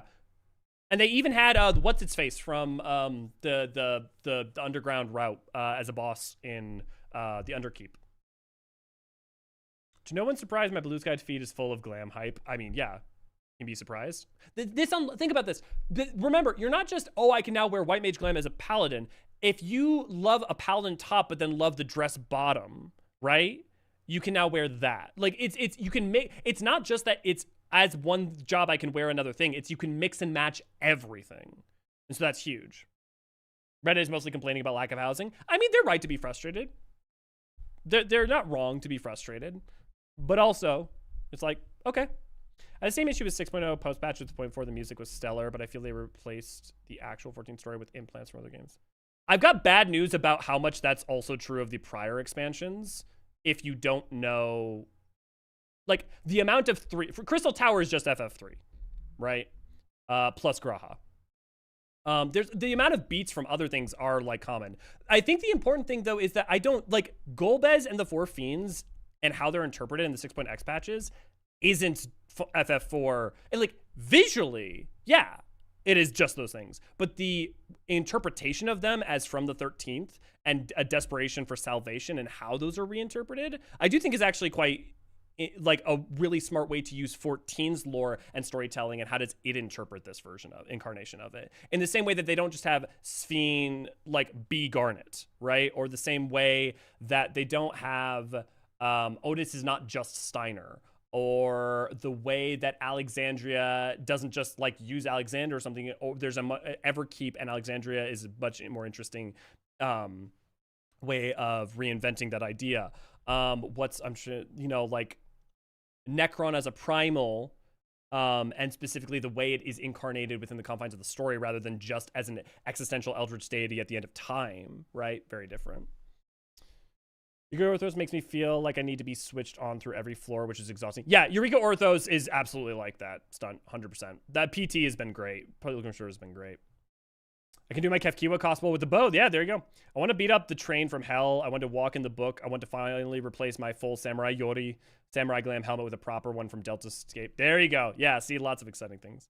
So yeah, this will be the new trial. I would bet you that it's going to be more than just fighting the train. I bet you there are going to be multiple steps to the fight. I would be pretty surprised if there weren't like multiple stages might not be the right term, but like think a little bit closer to M6. Or not M6, sorry. 05? 06? Phantom Train. So this is Arcadian. This is probably going to be M9. I would assume that this is going to be M9. Yeah. Helkaku. Yeah. Rambo, good to glad to have you. Jams, good to glad to have you. Stunt. To everyone joining in. But yeah, this is almost certainly M9. And the person who's we're fighting in M9 is almost certainly this. Just because typically they're usually going to show the first one, the same way that they showed Kokaidos when they did this Friend Walker.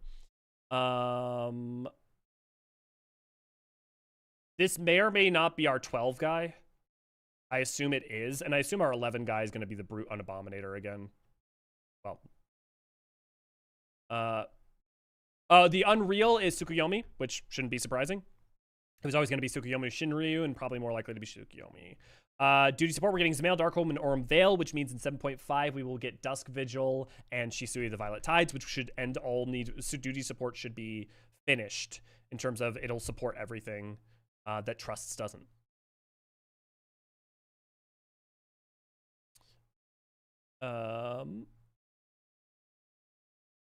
PvP updates, we're getting a new frontline maps, and other than that, it's just the usual PvP updates. In the Gold Saucer, we're getting a new Air Force One. It's going to be in the Ciala days. We're going to, basically, it looks like it's Hullbreaker. Kraken. Occult Crescent, we're getting Mystic Knight, Dancer, Gladiator. Those are our 3 new jobs. We'll probably get this in 4.45, I would suspect. There's also going to be new beneficial accessories for Occult Crescent Exploration that are going to come from rarely from critical encounters, treasure chests, magic pots, and happy bunnies. Yeah. So there's going to be 4 for war and 4 for magic. We don't know specifics behind that. We don't know if it's just stats or if it'll be speed or haste or what they'll do this time. Hopefully it'll be a little more interesting. We have a new planet, which we're calling Orange Juice. And we know that this was a planet that used to have a civilization on it that seems to maybe destroyed itself due to gravity. Gold Saucer content, PvP really need new stuff ASAP. I mean, in terms of priorities, the thing is that the PvP is on a pretty set schedule. I don't think that they're going to necessarily add more than what is already there, because not only do you have like the Makai and already what's all the rewards you have the crystal rewards that are being added, and if you add too many crystal rewards, then you can't let people catch up. If you mean for Wolf's Marks, honestly, most people already either have everything or the majority of people have nothing. But like most people don't have the Makai armor finished. And that's a lot of Wolf's Marks to do that. And then the Gold Saucer, yeah, I mean, it does need more stuff for sure. Would be nice, but also there's a lot of items that there's like people don't realize how many items there are and that they didn't even notice, like the accessory items, the all the mounts. I mean, to be fair, if you're a power user and you have all of those, and like if you have every single mount, every single triple triad card, every single like, and like I feel for you, but also you're a very small, you know, in terms of prioritization, you're a smaller portion of the population. Schematic relics look nice for crafting. Yep, relics look good. We'll be getting the new step for the relics. This will also probably almost certainly be, the planet will, orange juice will probably be the 4.45. I hope that Cosmic Exploration update isn't 7.4. It almost certainly won't be. I would say there's a very high chance. These are some of the rewards. This is the mount. You probably remember facing this in Smileton if you've done that job. And here's the new glam. Oh boy, don't I love it. Very good. Actually, I really do love that. Okie dokie dokie dokie. Then they had a break.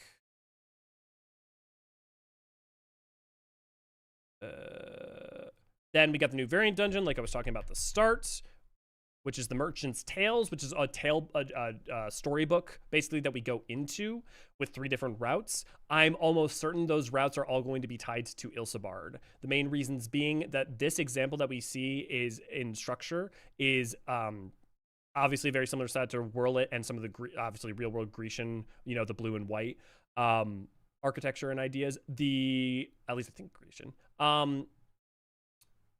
But so this is Ilsebardian. We see another image later that seems to be of like a fairy queen or djinn. That is the one that made the carpet that we've had lore from since like Heaven's Word, maybe Realm Reborn, long time. So that's like a Corvosi tale. So these are almost certainly all Ilsebardian tales. I think this is going to expound upon Ilsebard. Kingdom Hearts dungeon, yeah. Bionicle head. This is a Y Tribe member, and she's going to be the person who travels with us. She's a gleaner. This is us going into the book. I don't know who they work for, because the Last Stand is blue, and this is black and orange, so it's like an inverted Last Stand outfit. I don't know what's going on with that. They're also changing variant dungeons, so normal variant dungeons is very much the same. However, they've changed Criterion, Criterion Savage. This is what it used to be like, variant dungeon and Criterion dungeon, Criterion Savage, into a much better form, which is now there is Variant Dungeon Advance, and Criterion Dungeon. Variant Dungeon Advance is like a hard mode for normal, and Criterion is like the Savage. The way Advance works, you'll be able to choose from any of the 3 bosses and fight them in any order you want, or even only one. You get more rewards if you defeat them all, though. You get rewards each time you beat one. Then you've got Criterion, which should be like old Criterion, though may not. I don't think Criterion has the mobs. If one of the translations was correct in how it was framed. New gimmick, new areas for Air Force, damn, new maps. Old content really new gimmick. What do you mean old content need new gimmick? I mean, also Air Force did just get a new map. Or Air Force, new map for front lines. It's a good start. I mean, but we've had last expansion, we had the new jumping puzzle. Like that was the Pixie puzzle. This was Air Force 1 this time. We also, last expansion, we got Fall Guys, which is coming back in a couple days. And then Frontlines, we've gotten multiple new maps for Frontlines. Plus, we got Crystalline Conflict last time. I mean, old content, if you mean like things like adding bicolor gemstones to old maps, sure. But like, I don't think that's actually going to solve the problem. And also, anything you do to that takes resources. Yeah. Sorry for being focused, but I just realized that the Garo Glam are job locked as well. This changes everything so much on my Hydaelyn. Yeah, there you go. There you go, Infinite.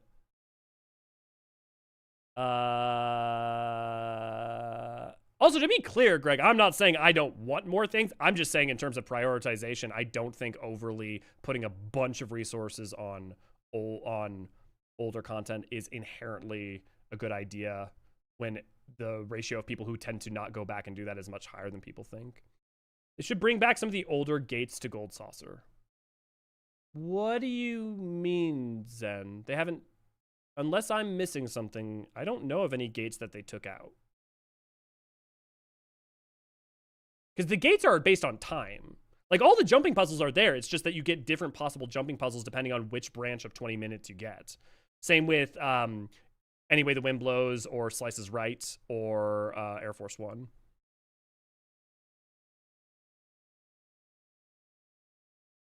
They removed some gates?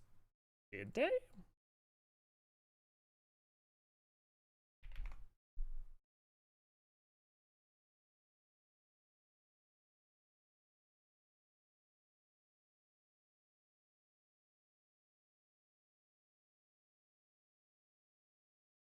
Yeah.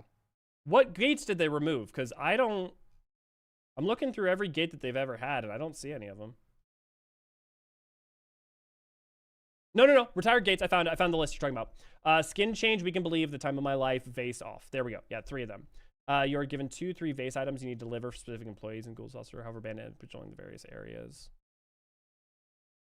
Yeah. The gate involves NPCs who perform. When did these get removed? These must have been removed a while ago.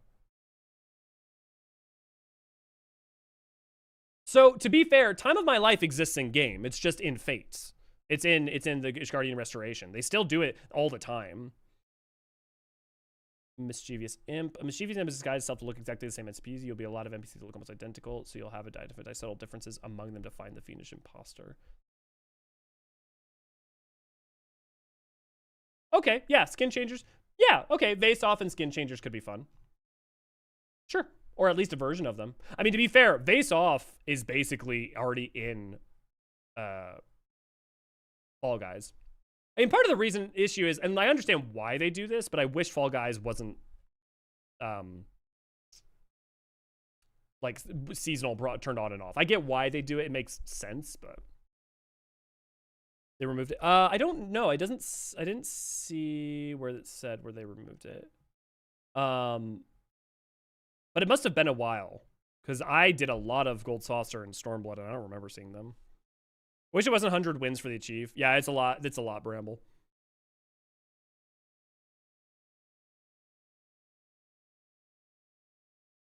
Now, this is personal. This is not, I think, any kind of, like, fair argument. Like, having more variety. So, okay, 3 thoughts. 1, as someone who collects achievements, having more types of gates kind of sucks, because if I'm trying to work on Any Way the Wind Blows, the more gates you add, the rarer it is and the harder it is to work on that achievement. Things like that, or Slices Right, or what have you. Secondly, you're less likely to see, you're less likely to get to practice things, and then also just the gates that they in the cases didn't seem that interesting. But I mean, like, some people just like variety for variety, right? I mean, to be fair, I forget what it's called, but the one where you need to give the chocobo chick isn't that interesting either. That's the only one I know of. Yeah, every X40 is the self-jumping puzzle. Yeah, when you carry a vase, you avoid getting spotted. Yeah, thanks, Zen. Okay, also going back, so yeah, so this is all the different. So, overview: normal variant dungeon advanced, Criterion. Explore it normal, fight stronger versions of the 3 bosses in any order and obtain rewards. And then Criterion, fight even stronger versions of all 3 bosses in a set order. High difficulty content. Normal can be 1 to 4 players. Advanced needs to be 2 to 4 players. Criterion is 4 players. Variant, you can be anywhere from 90 to 100. Variant and Advanced and Criterion, you must both be 100. Party formation can be any formation, and Criterion, you must have a tank, a healer, and 2 DPS. This is also one of the bosses from one of the roots. This is what I'm pretty sure is a fairy queen who made the carpet in the Corvosi myth. This is some of the armor you can expect to get. And this is also a mount that shows from it. The fact that it's also a magic carpet and it's so big, either it's just big or it might be a multi-seater. I don't know. New UI color themes that you have as an option. the strategy board. This is basically the ability to set up the plan for how you're going to deal with each mechanic and fight any boss, or fight trials, extremes, raids, what have you, in throughout the game. And you can share this with other players as an easy way to communicate. There's also now the command panel, which is basically a panel you can open up and close at will and easily, that you can put emotes and other things that you don't use all the time, but you use semi-regularly on to try and free up some of the clutter from your bars. This is somewhat what it looks like.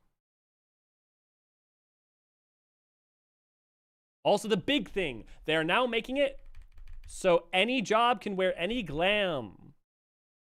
Are you a Dark Knight? Well, you can wear White Mage glam. Are you a Pictomancer? Well, you can wear a Paladin glam. Are you a Dragoon? Well, you can wear Crafting glam. Important to note, that still means that if you're a Dragoon, you still must always use a spear. Like, you cannot use a Dark Knight Greatsword and play Dragoon. That's not how animations work.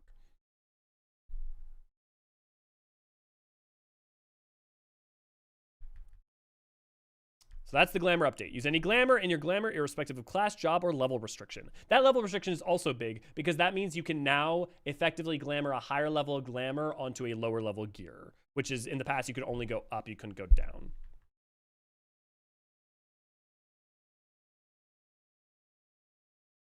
Well, dark white mage is literally the reverse of Conjurer Frey.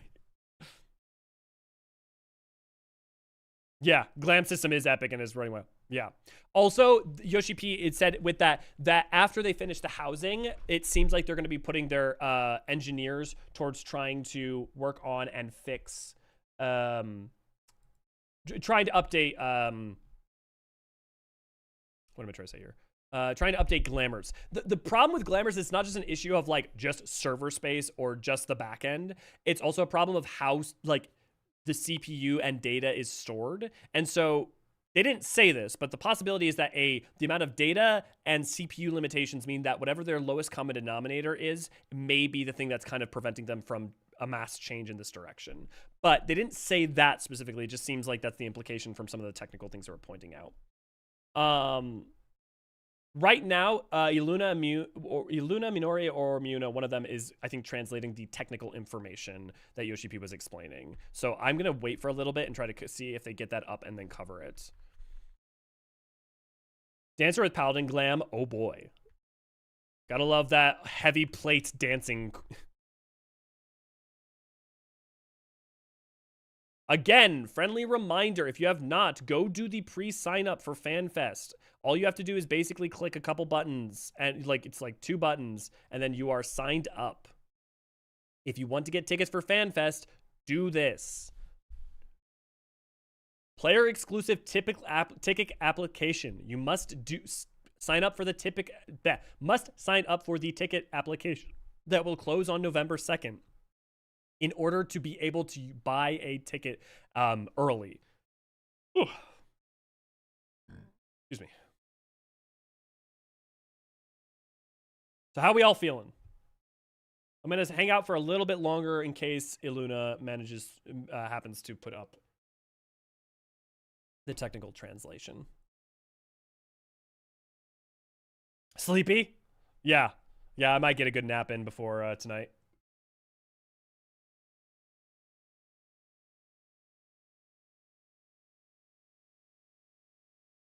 If they are working on the glamour back end, that would mean that you should probably not expect to see much change until 8.0. It also might mean the end of PS4 support. We know PS4 was already extremely long in the tooth. Final Fantasy XIV actually gets unique privileges from Sony. They have limits on the amount of data that like a game is allowed to like send in back. I don't fully understand how the function of it, but basically the amount of data a game can send and receive on the PS4, and Sony has like specifically given 14 special carve-outs multiple times to be able to increase that. It may be an issue where that they're running up against a hard limitation there. Luckily, the PS4 or PS5 base is finally now above the PS4 base. That was like a year ago or so. So it's becoming more and more not unrealistic to make that change. The problem is that there's still probably a meaningful player base somewhere probably in between like 7 and like 12% that play on PS4. You get info on the next expansion on FanFest. Yes, there will be nothing at all about the next expansion until April 24th. At the main keynote at FanFest. That is the first time you will find out anything meaningful about 8.0. Yeah. If they're completely silent about glamour changes until then, expect it's because they're waiting to talk about it at FanFest and for 8.0.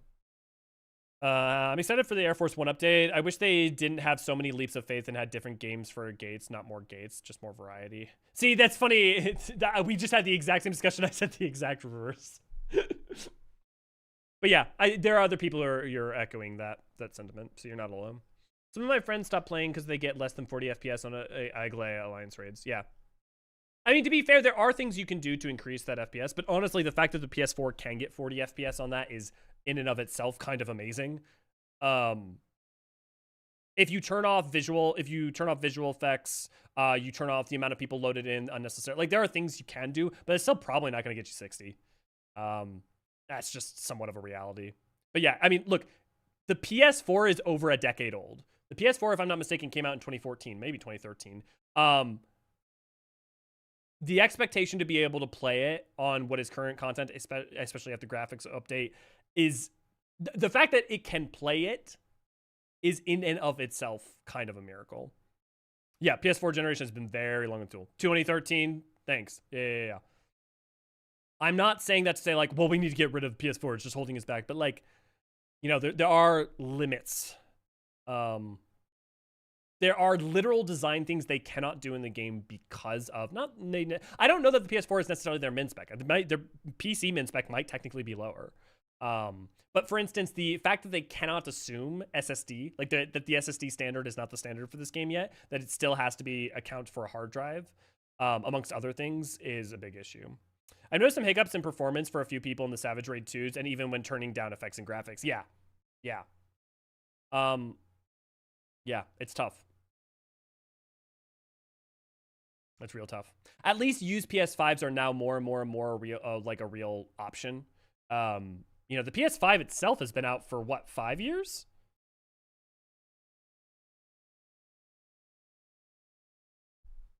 PS5 release date. Like, people forget that, but the PS5 has been out, will be out for, is in 2 weeks, will have been out for 5 years. No news for Switch 2. No news, and I wouldn't expect it. It's possible because it's running on an SSD and because its data limits might be greater, and even though the GPU might be not very strong, if the CPU for it can at least do not parallel processing, what am I trying to say? Multi-thread processing, there are reasons that it could make sense for it to come to Switch 2. Because, like, that's one of the other issues, is that, like, they can't use multi-threading. Like, 14 still doesn't use multi-threading. Like, there's a bunch of different things that are kind of an issue. There are reasons. The issue. Okay. The technical limitations that the PS4, for instance, cause, or that 14 has to contend with, of things they would like to fix, are not just an issue of power. It's not just, does it have a good enough CPU or GPU? The underlying architecture of that thing is as much, if not more, part of the problem. 5 years, yes, but accessibility for most was much later, so perception is different. Thanks, scalpers.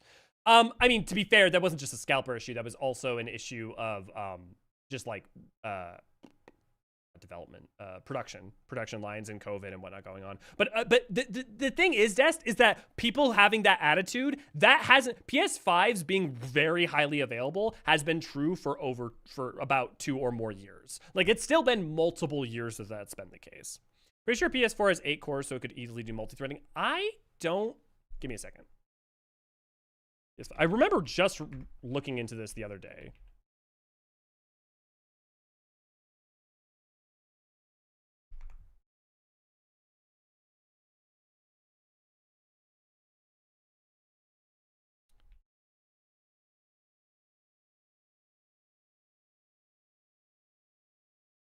Yeah, so it does have multi-threading. So what was it that I was reading? There was something specific about the PS4 and how it's architected that makes it problematic in that, but I don't remember what it is, so I shouldn't speak out of my ass. I'll see if I can't pull that up while we're waiting for a second. I'm still seeing if Illuna is, or I mean, it doesn't look like it. So I'll probably wrap up in a little bit here if nothing pops up. Does anybody have any final questions or thoughts before we go out, start to head out? Might be memory limitation. I know it's definitely memory limitation in part. Memory limitation is definitely part of it. I know that. Xbox and PS players, do you have any pay for respective online memberships? I'm 14. If they port the game to Switch 2, you're going to have to pay for Nintendo Switch Online.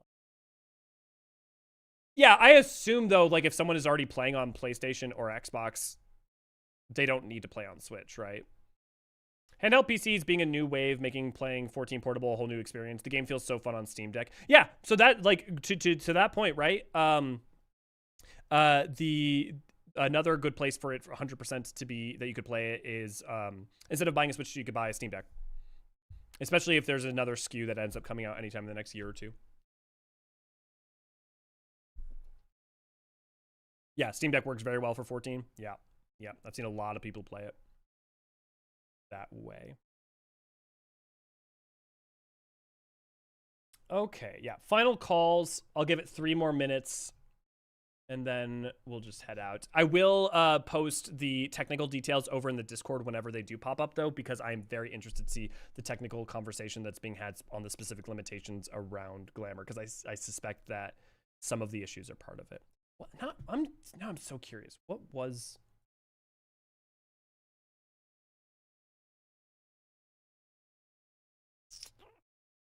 Second, I'm going to search...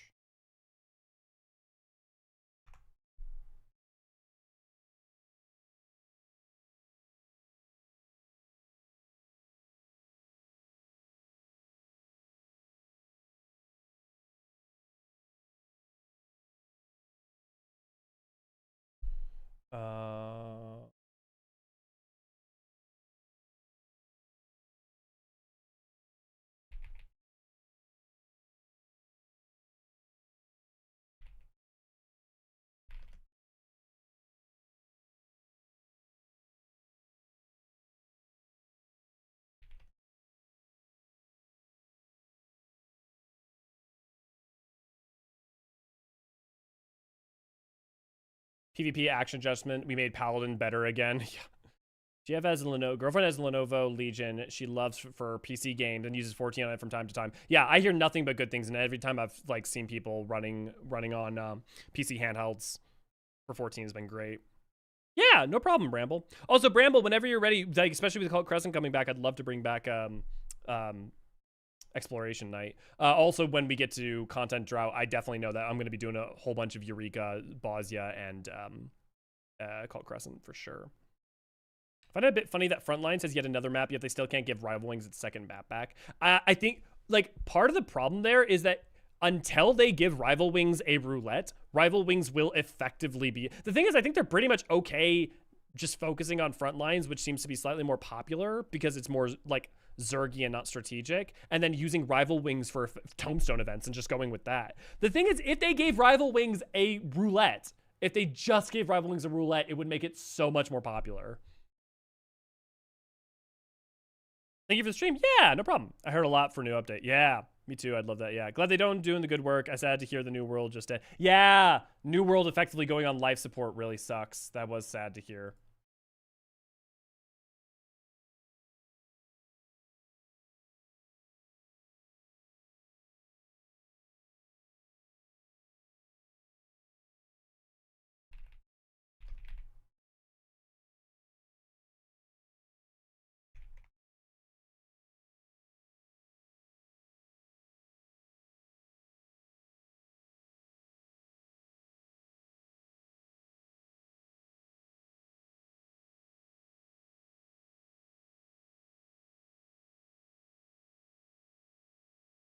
Okay, sorry, I kind of inverted it. So the thing is that the PS4 has 8 cores, so it can do multi-threading, but each core is weak. However, 14 is currently architected to be very single core focused, and therefore the PS4 is really badly hampered by that. If they manage to re-architect it so that 14 could use multi-threading it would maybe potentially extend the PS4's life somewhat. But the bigger issues are tight memory budgets, 8 gigabytes of unified RAM with significant OS reserves for small texture and mesh caches. Storage, obviously, because hard drive instead of SSD. Older GPU feature set. So like part of the reason that we have the implementation for frame gen that we have in and DLSS that we have in 14 is partly a part of like they can't use more modern versions. Render engine constraints, maintaining 14 paths hinders deeper engine modernization. And then the rest is basically the things you would expect. Another thing is also they have to QA test for the PS4, right? So that the thing is like the fewer SKUs they have to QA test for, the better. Raspberry 5 could do more than PS4. So I just woke up. Is the Brewster Live lever still going out? No, it is over, Bear Claw. I've just been running down it. The biggest note, frankly, here, I'm going to run down the things that we got that we knew we were already getting. Variant Dungeon with some changes that are all really good. 3 new Occult Crescent jobs, Raid Planner, a new Cosmic Planet, MSQ and Trial, a new Arcadian, and Manderville. TARDIS housing got moved again, but for kind of understandable reasons. The big surprise that everybody is excited about is now every job can wear every glamour, except for weapons. Weapons are still obviously restricted to your job for obvious reasons. But, every combat job can wear every caster and healer and crafter outfit, etc. Wait, holy moly, I have a month and a half to farm Malmstones. I only just realized that. Yeah.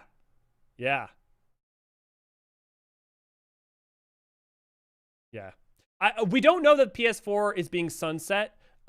Historically, we would probably know that at least 8 months in advance. I would suggest that we will know for sure if the PS4 is being sunset by at absolute latest FanFest. That is when we will know. If they don't say that the PS4 is being sunset at NA FanFest, I would be exceptionally shocked if they ended up sunsetting it, then telling us at one of the other FanFests or something. Usually they want to give as much time as possible for people to know. I hope they still give need priority to gear for people playing the jobs. Yeah, Zen, almost certainly it will be you. If you're on the job, you will priority. They will all, they would have said something if they're going to change that. So if you still want to farm a glam, you still want to play that job to go get it for sure. Damn, TARDIS housing has me excited as I am in a small, so I had been kicked down the road twice now. Yeah, we were all shocked it had been kicked down the road twice now. So they explained it technically why. The main issue is that there's a lot of, not just technical debt, but other issues to solve and some further refinements to do. Also, they want to then move the people once that's finished and completely done onto other projects like updating the Glamour availability and data pipeline, etc. So it seems like they want to do a very holistic fixing of a lot of things. I wouldn't even be surprised if TARDIS housing comes with some other adaptations, advancements, and changes. Not anything crazy, but just the fact that it's taking this long makes me suspect that they might also be trying to work on other parts along with it. And especially with WoW housing coming out soon.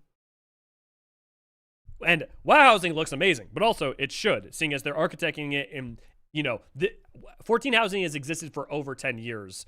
And yes, you'd be like, well, that means they've had more time to refine it, but also means it was designed and created 10 years ago under more pressure and in a much more limited capacity. And like the underlying problem is that is in part that it was made 10 years ago, which means that created problems that they could have not foreseen in the future. So you could have potentially foreseen them, but weren't at least. Yeah. Technical side is why I figure. I just hope we get it before 8.0. Oh, we'll get it before 8.0. I will tell you now. We'll get it before 8.0. My reasoning being that they need those engineers working on things for 8.0, if not also glamour updates for 8.0. Like they'll need those hands, frankly. They'll need those people on deck.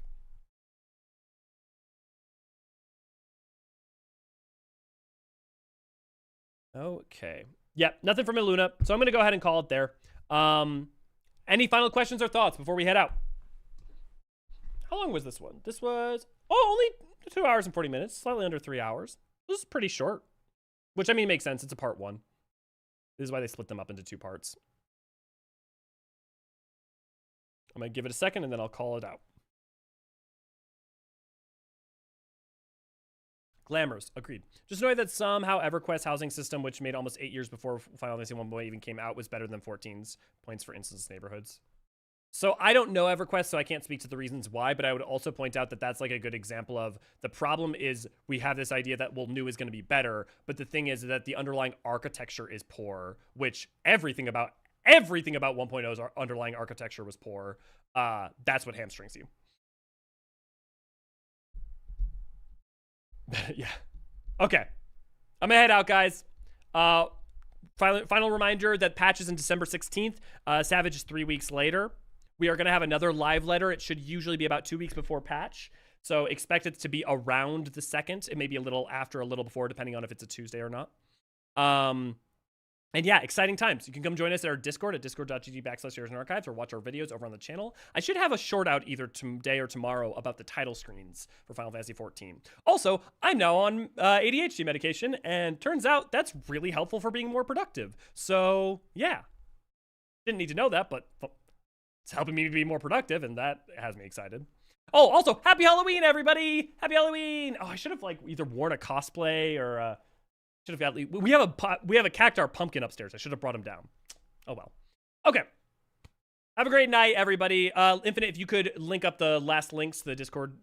Also, friendly reminder, if you want to join our Discord, discord.gg/Eorzean Archives. We run events most days of the week. We have maps. We farm extreme mounts. We do exploration zones. We do, we have Lore Book Club on Fridays. We have, all sorts of stuff. Yeah. Okay. With that all said, I've been Elliot Fortune. I will see you guys soon. Cheers, everybody!